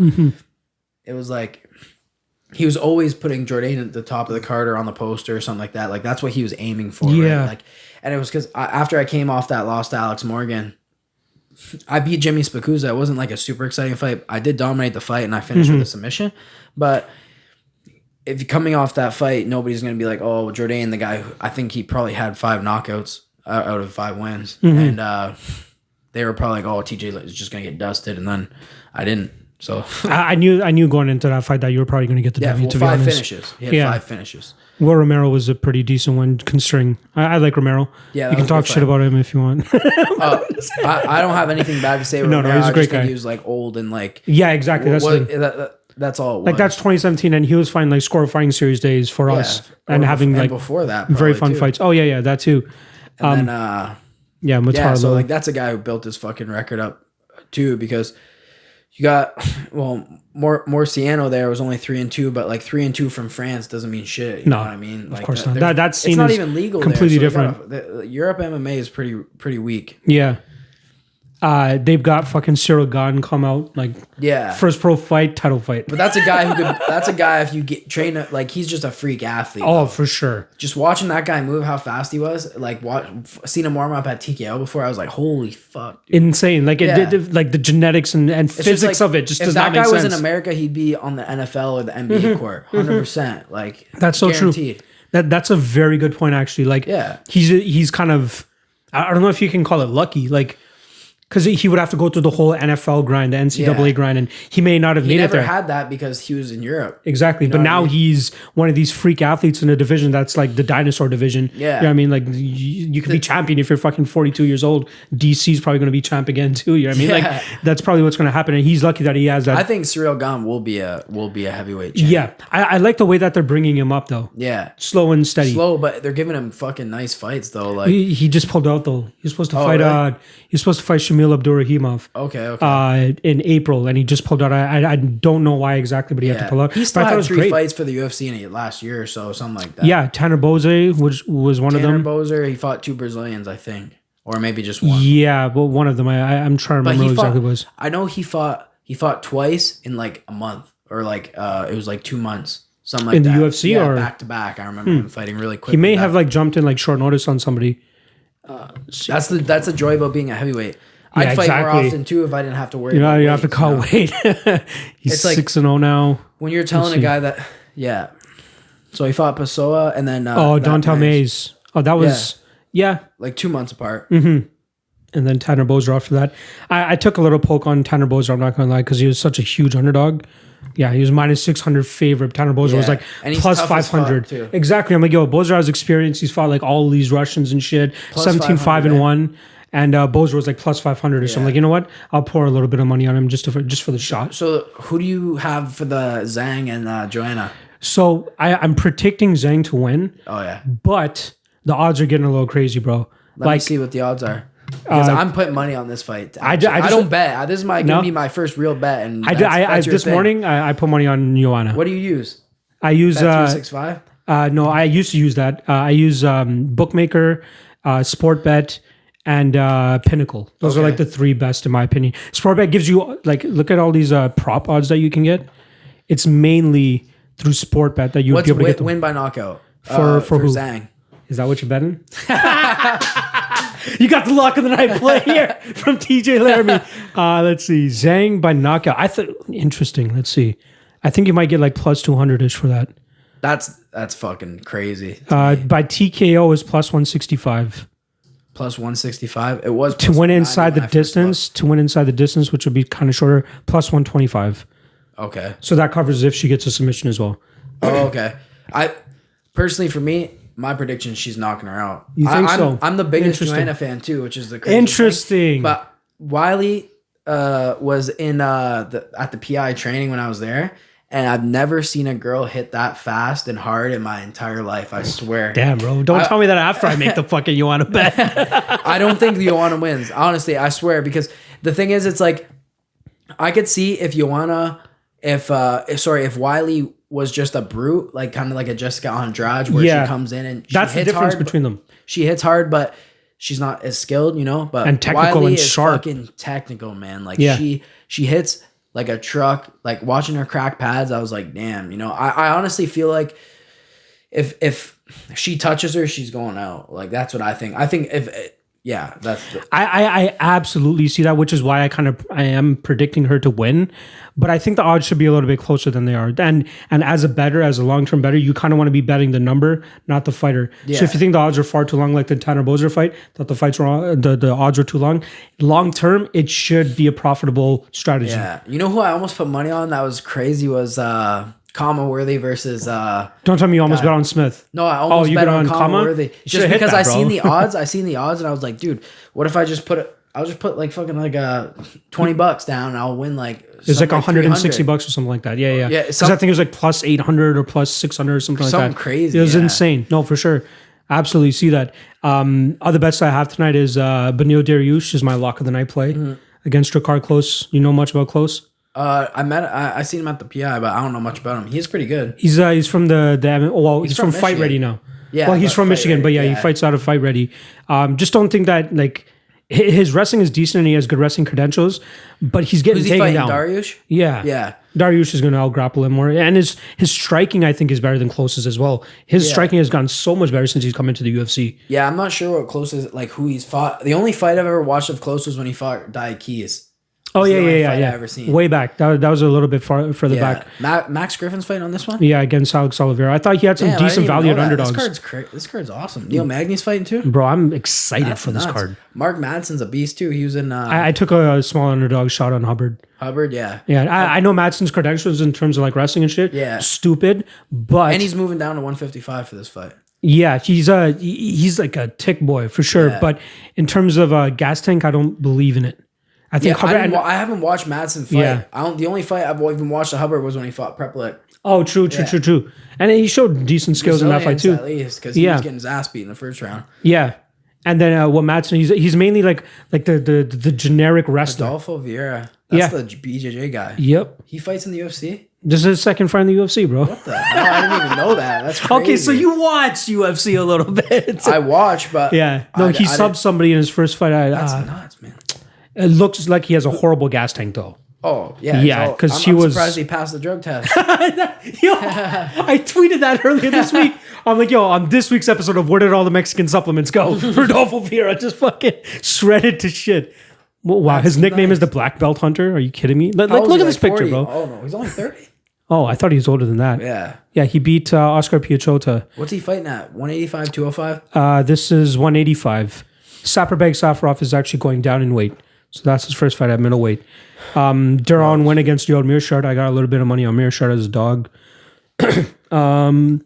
Jamal Emmers, I have him in a parlay with Israel Adesanya. Mearshart's the underdog? Yeah. I think he's fucking winning that fight. Jiu-jitsu's legit, eh? Yeah. His jits is good, and he's a good Size. striker, too. Yeah, fuck yeah. He's an awesome dude, man. Duran wins gas tank is very suspect as well, too. Wait, Giga's fighting Jamal Emmers? Yeah. Emmers took that on short notice, right? Yes. Actually, weird. It was supposed to be Movsar Evloev against Douglas Silva de Andrade. Oh, okay, yeah. They're supposed to fight. Andrade fell out. Emmer stepped in to fight Evloev. Evloev fell out, and Jikazi stepped in. Okay. So they're both kind of like short notice. Yeah. But I like Emmer's in terms of his like grappling, his wrestling. Grappling. Yeah. Wise, just because based on his last fight is a good reflection. Only issue though with Emmer's, I don't know how closely you follow him. A little bit. Not really chinny, but sometimes it seems like his fight IQ can be questioned because he doesn't implement his wrestling as much as he should. Yeah, fuck yeah. I don't know if you remember the Julian Erosa fight. Yeah. Contender series. Yeah, Erosa. I trained with Erosa a lot when I was in Vegas. So. Yo, that guy seems like very lanky and awkward to deal with too. He's super awkward because he doesn't fight long for someone who, as long as his reach is. Long as fuck. He kind of throws like a lot of hooks. He likes to get in the pocket and shit. Yeah, but they throw like they're super weird timing and they come from so far out. It's hard to see shit like that. But when Emmers fought in his last fight against that young Brazilian dude, in I think it was LFA. I think they're the main event there. It seemed like he was losing some rounds. Rafael Barboza. As soon as he seemed like he was losing some rounds, but as soon as he got to the ground, the fight was done. See, that's the thing. So the Erosa fight, first round he grapple fucks and easily wins that round. Second round, he goes out there, tries to be fucking Lyoto Machida or some shit and gets knocked out. Yeah. And I had money on him in that fight too. I'm like, yo, easy, this guy wins this fight. But I think the external X factor of the contender series and wanting to be impressive and have a highlight reel finish kind of plays into that for Emmers. So I think that maybe put him into a more vulnerable state. In this fight against Giga, he can't do that shit. No. Giga's like a legit kickboxer, right? He has decent skills off of his back, but I don't think it's something that Emmers won't be able to overcome. And you got to think anybody with two eyes and a brain will be able to see that his only way to win this fight is to take Giga down. Yeah, especially because I haven't seen Giga's like MMA striking too much, but he lost to Austin Springer. Who's not very good. No, got tapped by him. Got kind of grapple fucked by Brandon Davis as well. Okay. Yeah, in his last fight. He still beat him, but still, like, it shows that he does not have good takedown defense. Brandon Davis is a 135. Yeah. And who's not in the UFC anymore either. Yeah, exactly. You know what I mean? Then you got Guido Canetti still in the UFC. I know, know that. I paid all the juice when he fought Kyung Ho Kong. I'm like, yo, Kong is going to murk this guy, Mr. Perfect. He was like minus 300 favorite. I'm like, I'll still put all the money on him. I don't give a fuck. Easy win from there. Kang killed him. Kang killed him. That's crazy, man. I think the under 2.5 on that fight is actually really good. Plus 110 is not bad. Danao Bakkarel is like this Mongolian fucking kickboxing Muay Thai striker. Really fucking crisp strikes, which is why he's a slight favorite here. Canetti needs to take the fight to the ground to actually win it, in my opinion. But I think this is a nice website. I like this. Yo, best fight odds, bro. This is like my homepage. It has for all the upcoming cards. Cage Warriors, Bellator, fucking UFC Brasilia. There's no real point in us talking about 248 strictly because like this episode's coming out after. But let me get your give me who do you got in the main and co-main? So you have a little bit of money on Zhang to win by finish. Yeah, I got Romero or Adesanya. Adesanya is gonna win. Thank you. I don't think it'll. I think it'll be decision. I don't think it'll be a finish. But it'll be based on how he plays out the first couple rounds because I feel like Yoel Romero's just going to go for a wing shot basically and try to fucking tag him in that first couple rounds, you know? Because he's dangerous no matter what and Adesanya's been wobbled before, you know? And it's man, I don't know. I don't think it'll be like a dominating grappling performance or anything like that. He doesn't rely on his grappling that much. And even if he does, Adesanya does really good things in terms of getting right back to his feet. Yeah. Like he does not settle for a position. No, he's always squirming. He's always moving. He's going to the cage. He's trying to get back up ASAP. Yeah. I mean, I don't think Romero has the best top grappling position either. No. He's good at getting guys to the ground, but he doesn't do that often either. Because he doesn't have crazy jiu-jitsu skill. No. Like he's kind of spastic when it comes to being on the ground, you know? And even with his fighting style, like he can knock you out in round 1 or round 5 because he's always so conservative. He's always explosive at any point, you know. But he always looks gassed too, which is fucking hilarious. He looks so heavy all the time. Yeah, like I watched Romero and Whitaker, their last one, and that first round, he like for the first maybe minute, minute 45 seconds, he'll drop him. Yeah, I think it was at least once I hit the 3-minute mark, he's like, "Oh, there's Yoel Romero's first strike." Yeah, I'm like, what? He went 2 minutes without throwing anything. I rewinded and watched it back. I'm like, oh shit, he did not. Like he knows he has a gas tank issue for sure. So you got Izzy in that. Yeah. Do you have any thoughts on Bellator's the featherweight tournament? Right? Because that's your Paul fucking. Daly, the featherweight tournament. Emmanuel Sanchez. I've trained with him. He's a beast. I think he'll beat Weichel. I actually, I'm highly considering making Sanchez my lock of the night play for that card because I don't know. Weichel has a split over him. Yeah.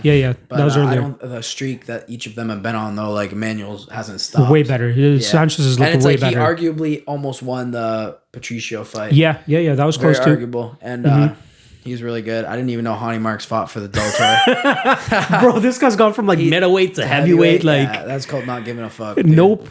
Have you seen his tats? No. Let me show you. They're crazy. Do you remember his Thanks God tat? No. You know who has funny ass tats is Herberth Santos, I think, in that he's a grappler and he just has an AK tatted across his chest. Are you kidding? Yo, I gotta Google that shit just now. But look at this shit. Look at this shit. Give me. Thanks God. So yes, thanks Warrior God across. in super bold like English writing too, which is the best. It's like Arial font bold. That was definitely Google Translate. Like, then Warrior of God right under it. Yeah. Bro, that fucking killed me. What's the name of the guy that you're saying? Herberth. ERB. Yeah. ETH. Santos, yeah. I don't think I've heard of this guy before. Oh, it's like right under his pec. No, he's got it across his chest now. Those are old pics. Go to if you can somehow find his Instagram. No, he's got it right across his whole chest, dude. Oh, whoops. Herbert Santos official. Right there. Oh shit, bro. Dude, you are not lying. Nobody's fucking around with that dude. No fucks at all. And he has a private account. That's weird as hell. I don't want to know what the fuck else is. He has 181,000 followers. That's ridiculous, but he's one of the top guys. Yeah. And, like I think it's just because of the character he is, man. He's a fucking wild card. Oliveira and Lee coming up. What do you like there? Oh, Kevin Lee. I know your brother knocked out his brother. Didn't knock him out, but finished. Decisioned him. Decisioned him off. Yeah. Close enough. I think Kevin Lee definitely wins that fight. I feel like Oliveira hasn't really won against any really top guys. No. I think Kevin Lee's he keeps making the rounds with like the bottom feeders. Yeah. Why do you need to fight Nick Lentz the 7th time or whatever the fuck it's been? And right? I feel like Jim Miller, he fought a few times. Yeah, that's another one there. I understand the second Jim Miller fight strictly because he lost the first one. Yeah. That was Did like he win one of the second one. He won the second one. He murked him in the second one. Yeah. I think Kevin Lee pulls it off easily, man. Like Charles Oliveira. I'm sketchy about that one, man. He's definitely a 45er, man. I know Kevin Lee's kind of been like up and down, but he's been up and down at 170. Yeah. 155. He fucked that. I lost a fuck ton of money on Gregory Gillespie. I'm not gonna lie. I thought Gillespie would have won. I thought I was gonna murk him. But man, that's the thing is like Kevin Lee is like such a good athlete. He's so young, is that he's just getting better still, you know? So how much do you think a factor in terms of changing camps has on a fighter? Because that's before he went to TriStar, where he's like, look, Faraz Zahabi, he's the reason he won. I don't think so. I don't think one coach has all the answers at all. Mm-hmm. I don't feel like there's one coach that's just going to magically change it around for you either. It's all up here, man. Absolutely. Stuff like that's all in your own head. So, but hey, if that's what does help you though, as in like it does fix your own head, then fucking do it. You know what I mean? If you feel like your environment was what was wrong, or it's like, oh, you weren't getting the coaching, even though the coaching was available to you, you know, then so be it, you know. But I don't feel like one coach, like, this is how I always look at it. The best coaches are the guys who have they brought up from zero. You know what I mean? Who they brought up from zero. You know who my favorite coach is when it comes to that is Duke Rufus. He's brought many guys up from zero. He's brought many guys up from zero or from at least their first pro fight. I think Mearshardt's been with him for since the get-go as well. Bros. Sanchez, you know what I mean? Like those are guys that he brought up from zero. For Asahabi, who's he brought up from zero? Nobody, you can't. That's so true. Yeah, Rory came from the West Coast. GSP was already trading with that other guy. Yeah, the Russian dude. Yeah. So it's like I'm sure there is somebody. Mm-hmm. But as far as like overall, like when you look at overall talent, that's for me what makes a great coach. But That's very true. There's a lot of guys that immigrate to the TriStar gym, but there's nobody that like from the get go. Even when I was on the amateur scene, like I used to go out to do a bunch of amateur fights in Montreal, and they would always bring TriStar guys in, and our guys were always beating the TriStar guys. And we always had this aura. We're like, oh my God, that guy's a TriStar guy. Yeah. Froz is in his corner, or Cajun Johnson's in his corner, whoever the fuck it is. And we still go there and fucking dust these guys. Yeah, exactly. And it's like, even when you look at like Greg Jackson's, like, who have they really built up? Mm-hmm. I'm sure from what I can think of Diego Sanchez and Carlos Condit. That's it. Which is like some fucking really good fighters. That's true. Both title challengers. Yep. But interim champ. You can't say John Jones. Because he was a college gate wrestler before that. You know what I mean? Like, who have you brought from the ground, right? So it's kind of hard to say that for a lot of people. But I think they just get this like aura that like even the commentators, like Joe Rogan is very, very guilty of this in terms of like building up coaches beyond what they actually should be. Like I respect a guy. Genius mind. What the fuck does that mean, dude? I respect a guy like Saif Sayoud, who's kind of a little bit more on the backside. He seems to be coming to the forefront a little bit more now, but like the guys that it seems like he's doing really well with a lot of the fighters that he's bringing out. You got Jeff Neal, who's fucking killing shit now too. Alonzo Menafield, decent, doing well. Uriah Hall just went over to him, had a really good one over Antonio Carlos Jr. Diego Ferreira has a career resurgence since he went back to him. So you got to give some of these guys dues, but some of these guys are getting jerked off a little bit too much. Let's be real. For sure. It's like, like I said, nobody has all the answers, and like what I feel like mainly more than the coaching than anything is like some of these places are just hubs for training partners. Oh, right? For sure. That's bro. like when I go to Vegas. ATT is like number one for that. Yeah. Look at all the guys that are in When there. I go to Vegas and train at Extreme, that I feel like the biggest thing I get out of it is the training partners and being able to see different looks and being able to learn from that. How much do your coaches actually have to do with that though? Like, do you tell Reno every day, this is what I did? Oh yeah. I'll share with him like how it went, stuff like that. But for you, it's getting rounds in. Yeah, it's getting rounds in, like seeing the different things, different looks, or like talking with other fighters. You know what I mean? Like that's how it is. You know, I feel like how welcome they make you feel is also another thing. Like Extreme for me, I'm good with them. You know, second home. Yeah, I feel comfortable when I go there. I feel like everybody's cool with me when I go there too. Same way when I've been to Rufus Sport too. Nice. Those guys are super cool to me too. What's the longest you stayed down in Vegas? 3 weeks. And did they put you up somewhere? You got a hotel or some shit? I stay with Cody when I go. Oh, nice. Because he lives there now. Shout out to Cody for helping a brother out. And then I stayed at Rufus Sport before too for a week. And then actually I stayed at like Pettis' house one night. Nice. Because like I was just like sleeping in like one of their like closet rooms there. Yeah. Because I was just there to get work in. I swear to God, I didn't go outside for like 6 days because I was just staying in the gym all night, all day. So it was funny. And it seems like they have a good facility over there from like what I've seen from like Embedded and all that type of stuff. Yeah, it's really awesome. Nice. They have everything you need, man, for sure. And the coaches there are awesome, very helpful and welcoming. The fighters are welcoming too, so they make you feel part of the team. How is Anthony and Sergio and those guys like? Oh, they're super cool. Every time I see them, like they remember who I am, stuff like that. So it's like I don't feel like they're arrogant or anything like that. I feel super like I love Pettis. Like that's one guy that I've always been a fan of. He was one of the first fighters that I kind of noticed when I started getting into MMA. But he has made me so much money in terms of betting against him. Oh, really? Yeah. Tony Ferguson. My last lock of the night play was whoever he locked, Diego Ferreira.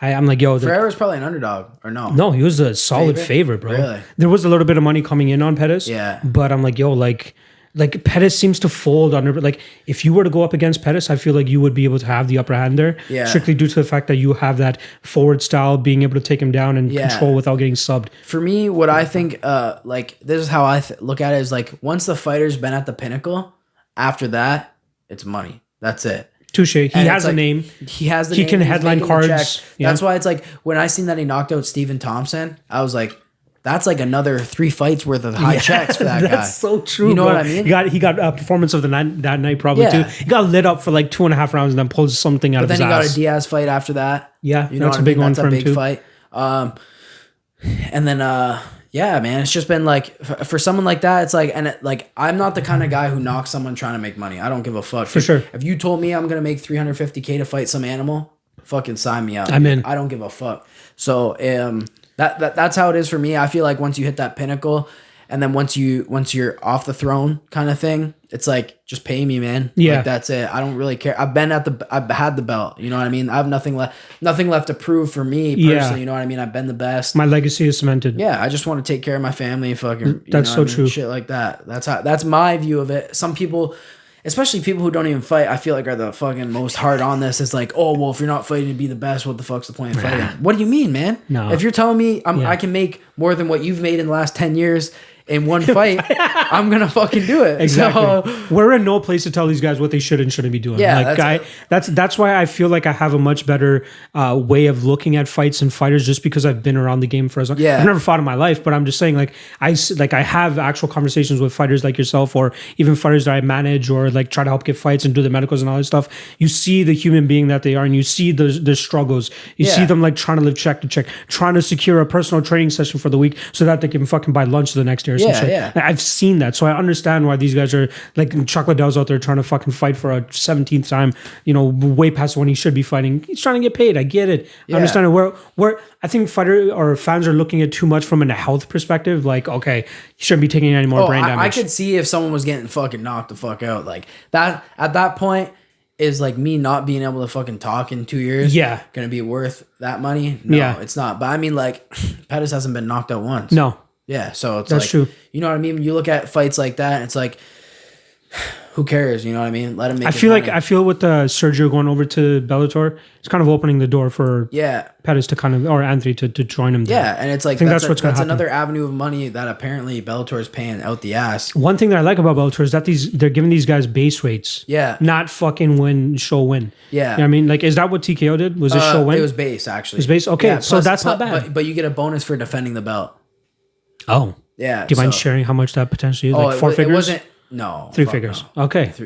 No, 4 figures. 4 figures. Yeah. That's not bad. Yeah. For defending the belt. Okay, cool. Yeah.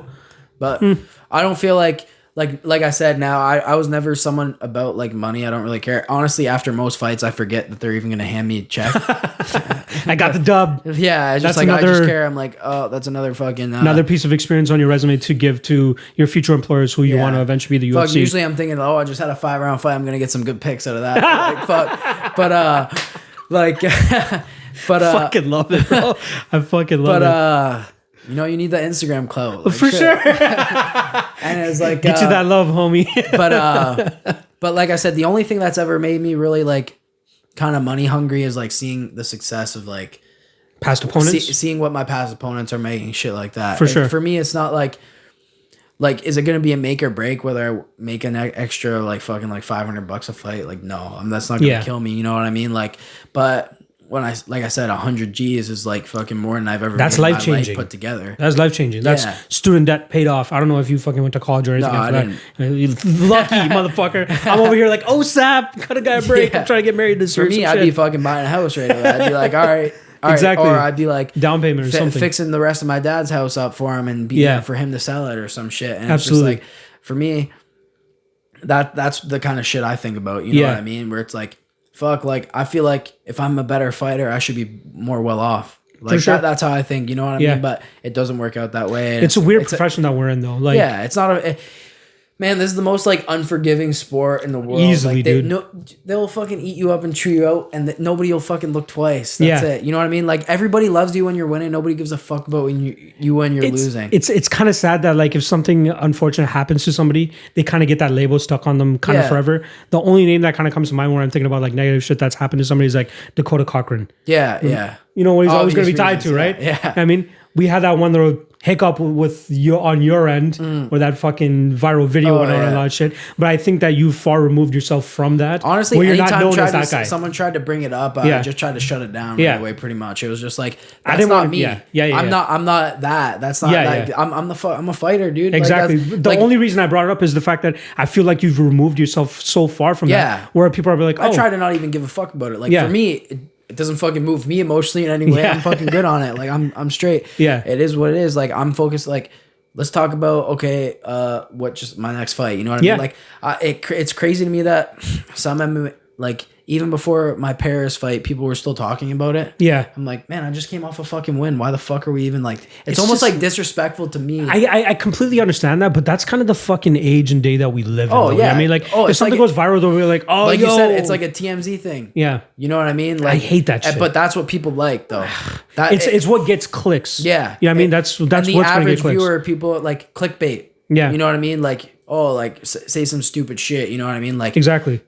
Fuck. So that's what it is. Like, that's basically Don't all worry. it is. Fuck that topic. Let's get back to something that we were talking about earlier in terms of training partners and stuff. Has there ever been a training partner that you actually went to and you're like, not went to, but like trained with, and you're like, holy fuck, I can't believe I'm training with this person? Or has anybody had you starstruck in the training room? Nobody that I've trained with, but I have been starstruck before. Okay, Frank hit me. Yeager is the only Holy person. shit. I can believe that. I've driven that guy once. Really? When he was in Toronto for a UFC event and I was working with the UFC. I had to drive him from like one of the fan expos, but yeah. Continue. Honestly, dude, like I was such a big fan of him that when he lost against Ben Henderson, I cried. I swear to God, I cried. Ben Henderson was my favorite fighter at that time. Yeah. So I was kind of happy that he won that. That was the one in Tokyo. I remember he won that decision, the first right? one, yeah. Yeah. And then he beat him a second time too, right? Second time was bullshit. Bullshit. There's a good argument that Edgar won that fight. Yeah. I have to go back and watch. I haven't seen it since because it was like UFC 150 or some shit. It was way back in the day. But that's how like how much I looked up. Oh, I wouldn't even say I looked up to him. Like I've never been someone to where it was like when I trained with him, I gave them too much respect. Okay. I kind of got rid of that rate. Like that's good thing because I remember the first big name I trained with was Sam Stout. Oh yeah, that guy's a beast. I love that guy. I helped him get ready for his fight against Ross Pearson.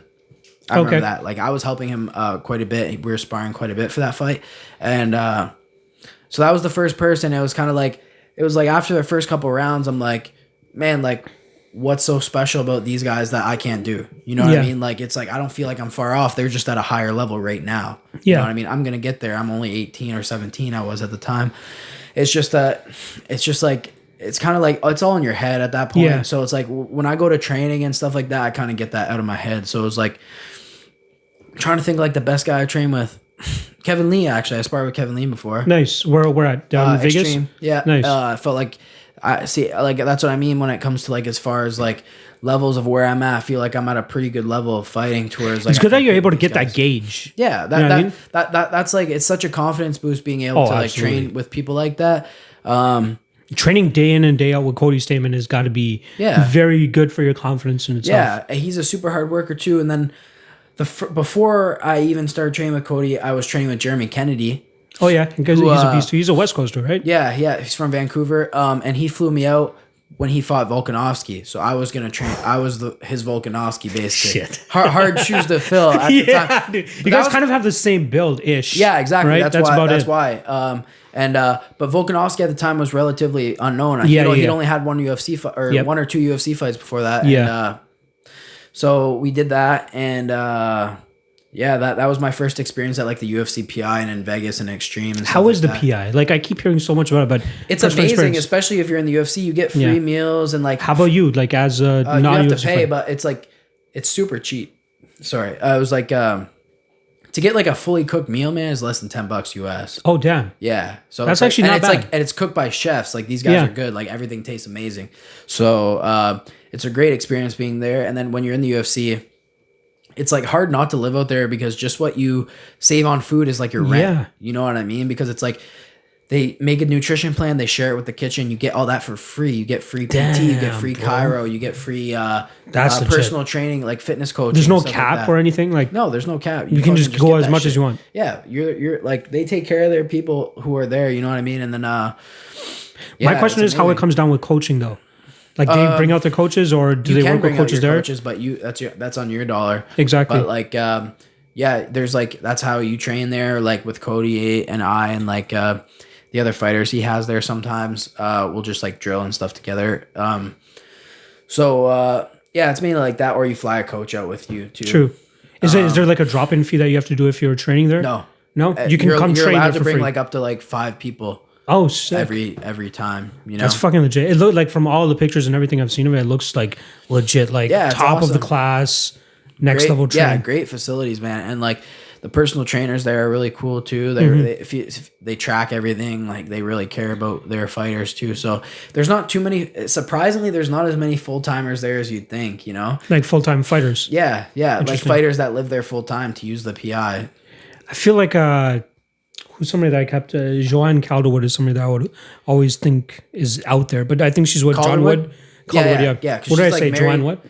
She's married to John Wood. John Wood. Yeah, Syndicate. He runs owner. Syndicate. Yeah. Yeah, or owner or whoever. Whatever the fuck he is. I've never trained there, so I don't know much about it. But and then like Francis is there every day. Yeah. Is there a gym that you kind of want to scratch off your bucket list? No. I don't actually. If there's one place I'd like to train in New York with like Frankie and them. That'd be cool because like I know like Lance Palmer and stuff's training out there now, and if there's one person I've ever trained with that I was like, holy fuck, it was Lance Palmer, 100%. Like really, like he pushed you. You mean? I feel like that was the person who beat my ass the worst. 100%. There's nobody. Not a lot of times you see a fighter actually talk about like who's given the upper hand in the training. That's the thing. Like for me, I have no problem saying when I won something, but I'm also the person who has no problem saying I got my ass beat because for me, that's the most rewarding thing, dude. You learn from it. Yeah, that's it. Yeah, it's like there's nobody I've ever sparred where it's like who's beaten me where I'm like, okay, I'm actually like I don't want to spar that person again. Oh, you know what I mean? You shouldn't be in this game if that's your mentality. The only person I don't like sparring with, if I'm being honest, is just like my brother. Oh, really? It's just because it's like it gets heated. You know what I mean? To where it's like more emotional than it is about training. Have you guys gotten close to like wanting to knock each other out type of thing, or like 100%? You guys have knocked each other out in the past. No, we've never knocked each other out, but. But I guess like just being that close with him, you don't feel like there is as much of a line as there is against somebody like a Lance Palmer or something, right? Like you feel like you can actually push a little bit more. Like I said, like, subconsciously, I still treat it like a game. You know what I mean? Yeah. Like I'm trying to win that round or that game against this person or that person. So it's like I can have a competitive round. Someone could fucking beat my ass one round and I don't feel like mad about it. I'm just, if any, like I said, it's more rewarding than anything for me that I get to go back and try that again. Yeah. You know what I mean? Because I get to test my skills and see, I was like, okay, he did this. Okay, I gotta, work on this or fix this, or maybe I'll approach it like this. Like, same with like when I first trained with Jeremy the first time, it was like he fucked me up. Mm-hmm. But I felt like by the end it was starting to get a lot more even. Like, and that was beneficial for me because it was like I was able to see a style I've never seen before. Yeah, and be able to kind of adapt to it. He's a little bit of a lankier wrestler. You know what I mean? He's man. not, like I feel like a weird body type. His open mat shot is like so good. Mm-hmm. Is like so good for his height too, and it plays out really well because when you're reaching for someone that high, it leaves you very susceptible to that takedown too. Oh yeah. So that's why I felt like the first time I sparred him, I was like, man, that was the first time I ever felt pressure like that, where I was like, holy shit, dude. And then I felt like towards the end it was getting a little closer as far as the grappling and stuff like that. Mm-hmm. And yeah, but like Palmer, man, he's the strongest person I've ever trained with. He looks like a tank anyway. And it's like, I get it. He's got like these super long arms and the crazy thing is like a super nice guy too. You know what I mean? So it's like, that's what you'll notice too in fighting is like most of the best guys are like the most humblest and willing to work with you. Like Joe Benavidez is honestly like one of the nicest dudes. I fucking love him, dude. Yeah. How can you not love that guy? And it's like, no matter what, like I've seen him like after his fight and stuff and it's just like came up, hey, how are you doing? Like, how are you? Like this was after, after he was down there already. Yeah. He was back like the next day or he was training or just coming by? No, just came by. Okay. And it was just like, I'm not friends with him or anything like that. Yeah. I'm not like close with him, but like he came up, shook my hand. Hey, how are you doing? Like, nice seeing you, stuff like that. Like, it's that kind of like, he can work a room, you know what I mean? Like he can make everybody feel welcome, stuff like that. It's like people like that where it's just like, like that's kind of like what you aspire to be. You don't want to be the fucking dickhead who walks in with his fucking sunglasses and tells everyone to fuck off. You know what I mean? Like, exactly. It's crazy, man. The different personalities you see in sports. I completely get that. And I feel like I would have felt that when I worked at Grants with some of the guys that would come in and out. But everybody that came in that I felt like was like high profile was super chill. So like, in my opinion, like this is not high profile considering UFC standards or anything. But when Alex Ricci would come over and train with us and stuff, I would always think, I'm like, yo, oh my God, that's fucking Alex Ricci. I mean, like UFC, this was even pre-UFC. This was like when he was like the top seller in the local regional scene, right? I'm like, oh fuck, that's Alex Ricci. But he's like coming around, like playing, letting everybody play with his dogs and shit and like being super nice. It's him, Logan McGuinness. Do you know Logan McGuinness, boxer? He was like 18-0, 19-0, one of like the best boxers out of Ontario. Another guy, super nice, really humble, down to earth. John Jones. Oh, really? Came by to train at our gym the week before his Gustafson. Honestly, I've heard really mixed reviews about him. I'm not gonna lie. I understand, but I've met him on 3 separate occasions, and the second or third time he actually remembered me, which tripped me the fuck out because there was like a solid year between each one. But he was super chill. Shab actually came by the gym and trained with us as well. That was fucking cool. Chris Weidman is actually probably my favorite, just because like he came out and like he remembers me like to a T. Everything. He's super fucking awesome. 2 more things I want to talk about before we get you out of here. We're closing in on the 2-hour mark here. Open scoring. I know we're completely changing shifts here. Open scoring. What are your thoughts on that? Because they actually tried that out last night in Invicta. Did you watch that or see how they went about it? No, I don't think so. So basically wait, I think they did that for the UFC. Did they do that for the last UFC? No, they didn't. Okay. They're only they just test released running the scorecards right away though. So this will happen. It takes about 30 seconds once the bell rings for the end of the round, and a commission person comes to each corner and they have it on like a tablet, and I'll tell you, okay, 10-9, this judge, 10-9, Aaron this judge. Bronstetter was releasing all the scorecards after every. I don't know if you know who that is, right? The TSM, of course, yeah. But he was releasing all the scorecards right after every fight. Did you? When was that? The last event. Last UFC event. The last UFC event. Maybe it was just his own scoring though. No. It was judge. It was the judge. It was the Joe B card. 100%. No way they did that. I swear, instantly, before the next fight, every fight. And they were scoring rounds that people got finished in. They were still putting scores out for that. I'm talking about open scoring and the fact that like in between rounds. No, I know what you mean by that, but like that's what I thought maybe this was. That's how they were getting released so quickly. Hold up. He's been doing all this fucking UFC 248 shit. So on fight night, as he was watching the event, before the next fight, the scorecards were released, and there would be like a fight where someone got finished in. I did see that actually. Crazy shit, man. What the fuck is that about? So this one, like the fight finishes in the first round. Yeah, that's weird. What is? Why are they scoring rounds? What the fuck's that even mean? 10-7. They gave the Felicia Spencer fight. But it was a win. It was a knockout win, the first round. Yeah, that's weird. You know what I mean? That crazy. Doesn't make sense. That's Virginia as well. They're a little bit sketchy. I felt like the refs sucked in that event too. Oh, the for refs sure. Were shit. Yeah, there wasn't anything good. The Ankalaev one was really bad. Yeah, I think open scoring is better. So there's a couple of ways of approaching it. There's like there's the I think that the last round is always going to be the most exciting now, just because the losing fighter is going to know, okay, I need to get a finish or get a 10-8 round. Yeah. See, a lot of people were trying to go the opposite way and say that they felt like people were going to coast. Yeah, but just going to go out there and grab You can't coast if I'm fucking coming at your head. You know what I mean? Like bad out of hell type of thing, right? How are you able to actually like? Obviously the Khabibs or like the super heavy grapplers are going to be able to hold guys down and do that. But then on the other hand, you're going to get a guy fighting like they've never fought before, trying to get the W at the end of the round. Or if you're not doing that, you're going to be heavily judged as a fighter. You know exactly. What I mean? Like, yo, you're down. Why the fuck are you not going for it? Why didn't you push it? You're a fucking loser. Exactly. You know what I mean? But I like the fact that it puts it in the fighter's hands now. It's not so like you're still going to get bad judging. That's never going to stop. You're going to get bad judging. Yeah. But at least this gives the fighter a chance to be responsibility where it's like, I know I'm down, or like it doesn't matter if I thought I won that round. I fucking lost. Exactly. You know what I mean? Exactly. Like shit like that. Like I'm usually someone who like feels like they're always like I'm more favorable to like my opponent more than anything, where it's like I feel like if he had a little bit of a good round, you give it to him. Was close, I'll give it to him. You know what I mean? I'm not someone up who has his head up his own ass. I'm like, did I win that round? I won that round, right, coach? No, it's not about what the fuck you think. Like I'm smart enough to know if I got my ass beat or not. Yes. Or if I got fucking held down the whole time, right? Yeah. Like, I hope Reno's like that in your corner where he's like, okay, don't worry about. I don't think I've lost a round. Mm-hmm. In any of the fights that I've won. Yeah. But does Reno go into like every in between round and be like, all right, we got that round, let's move on to this next one? Does he kind of go? What's his approach? He doesn't even talk about that. Like if he just starts focusing on the next round. I'm sure if he felt like I was down, he would fucking let me know. You know what I mean? But and you guys have never actually had that. Down. I've never been down. So if I've lost, it's always been I've lost by a finish or the decision with Murdoch. It was like, well, we're winning the fucking. It's obvious fight. I'm winning. Yeah, but that's how it was. Interesting. So.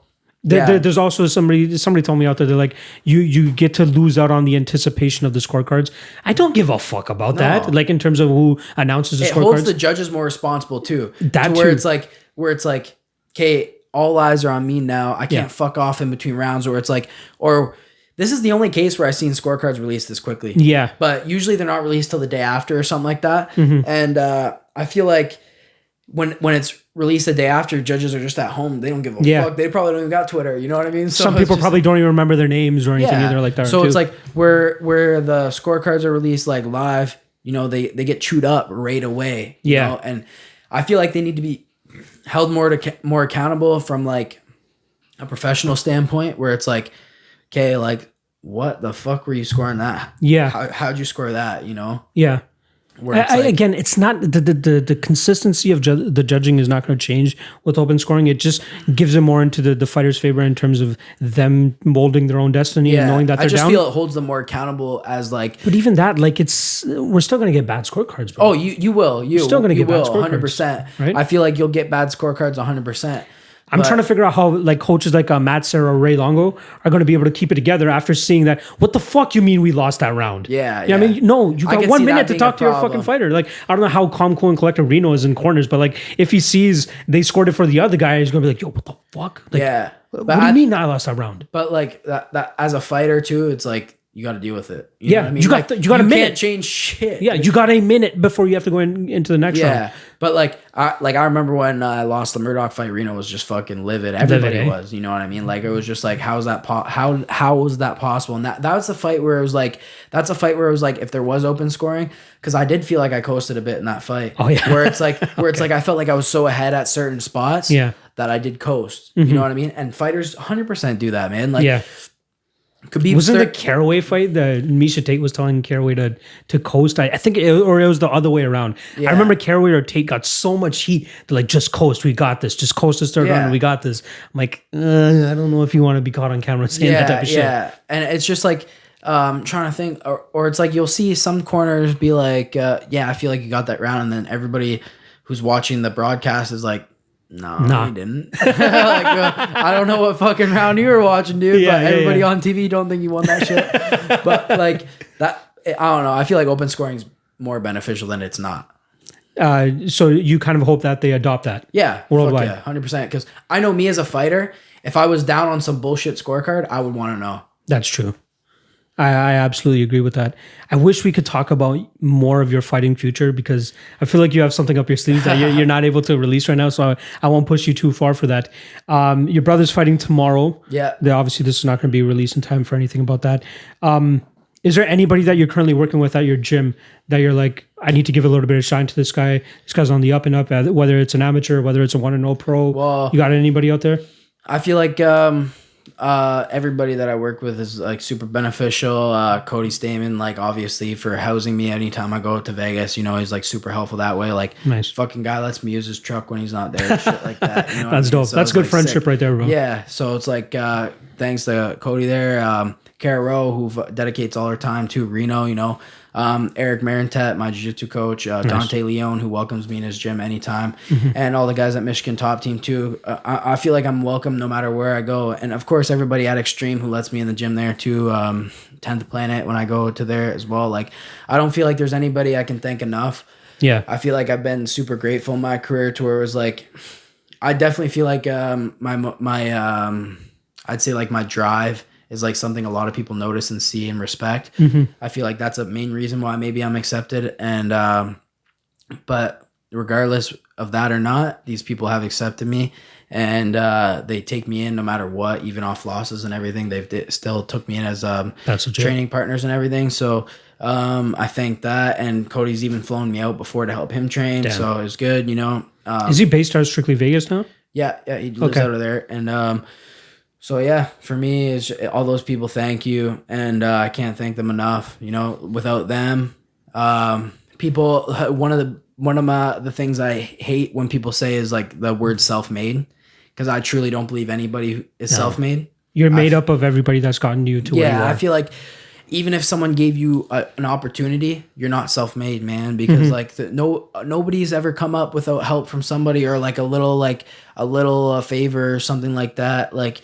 Even if you're somebody who's needs a job interview and someone watches your kid, you know what I mean? Like something as small as that, you know what I mean? Like that makes you're not self-made, you know what I mean? Like, So for me, I gotta give credit to that, man, because without them, I wouldn't be on the path I'm on right now.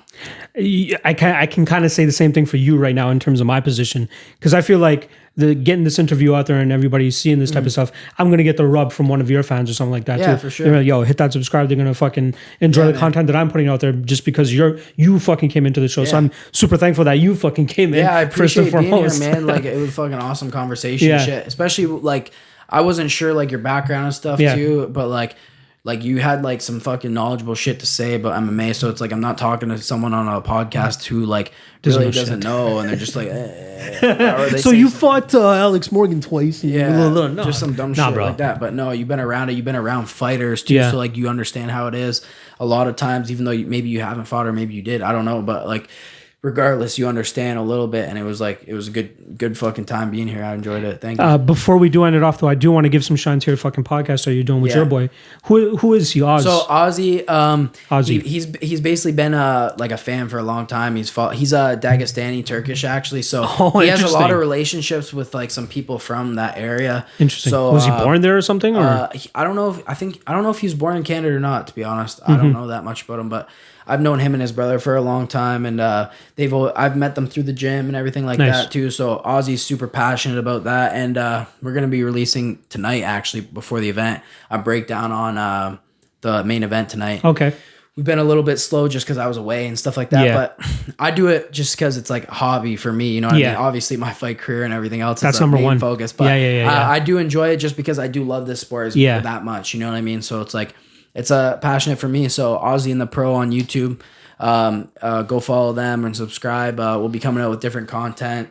Obviously Ozzy and I'm the Pro. So Ozzy's. I think by looking at the video you can tell what's good. Yeah. I think the cauliflower ear gives it away a little bit. Yeah, exactly. So it's good. I'll be doing like some solo videos based on like what people want to ask a fighter. You know, because that's good. You know who I've actually seen do that too recently was Miles Jury's came out with a fucking awesome YouTube page. Where he's been going through a lot of stuff like that. So like technique he's taking a lot of my fucking ideas. Pretty pissed about you, it. Jerry. Fuck you. This is Laramie's game. But yeah, you know, so it's awesome to see people getting into that too, because I feel like I get questions all the time where it's like, well, fuck, I might as well make a video because you're not the first person who's asked, right? So absolutely. It's like, and you have the credentials to fucking show people. Yeah, exactly. 100%. Right? Do you actually have plans with that podcast, or is it just we're gonna fucking do it every week or wherever the fuck it is and just see where the fuck it goes? We'll see where it goes. Yeah, give me his contact because I'm gonna get his ass in here too, Ozzy. Oh yeah, for sure. I'm sure he would love to chat for like 2 hours about random MMA shit too. Fuck yeah, man. Yeah, he knows a lot of fucking small detail shit that I don't even know. So, wow. Yeah, I'd be looking forward to actually have a conversation with him. Lastly, is there anything that you wanna plug other than the podcast? Like I'm gonna have everything in the description below for all these all the platforms. But is there anything specific you want to throw just there? like my Instagram, Twitter, stuff like that. So I'm pretty active on both. So yeah, just take a follow on those. He's a very fun follow. I'm telling you guys. Right now. He puts out some great fucking content, and he loves basketball a lot too. Yeah, I've seen you retweeting a lot of that shit. Raptors, let's fucking go. All right, yeah. Make sure you guys check out his Twitter and all that stuff. I'm gonna put it below. TJ, thanks for fucking coming through, dude. Man. I won't call you Tony. Don't worry about that. Shout out to Rob Black. I'm gonna get your ass up here. Hopefully, whenever you announce whatever big ass news that you got coming up, I'll get your ass back up here and we can get you do this. Maybe twice a year or something like that. You're not too far. Windsor's not that fucking far. Don't be a bitch. Tom Theocris lives in Toronto now. Perfect. So I'll be up to see him more. Perfect. All right. TJ Laramie, make sure you go follow his ass, subscribe to his YouTube channel and Ozzy and the Pro and all that shit.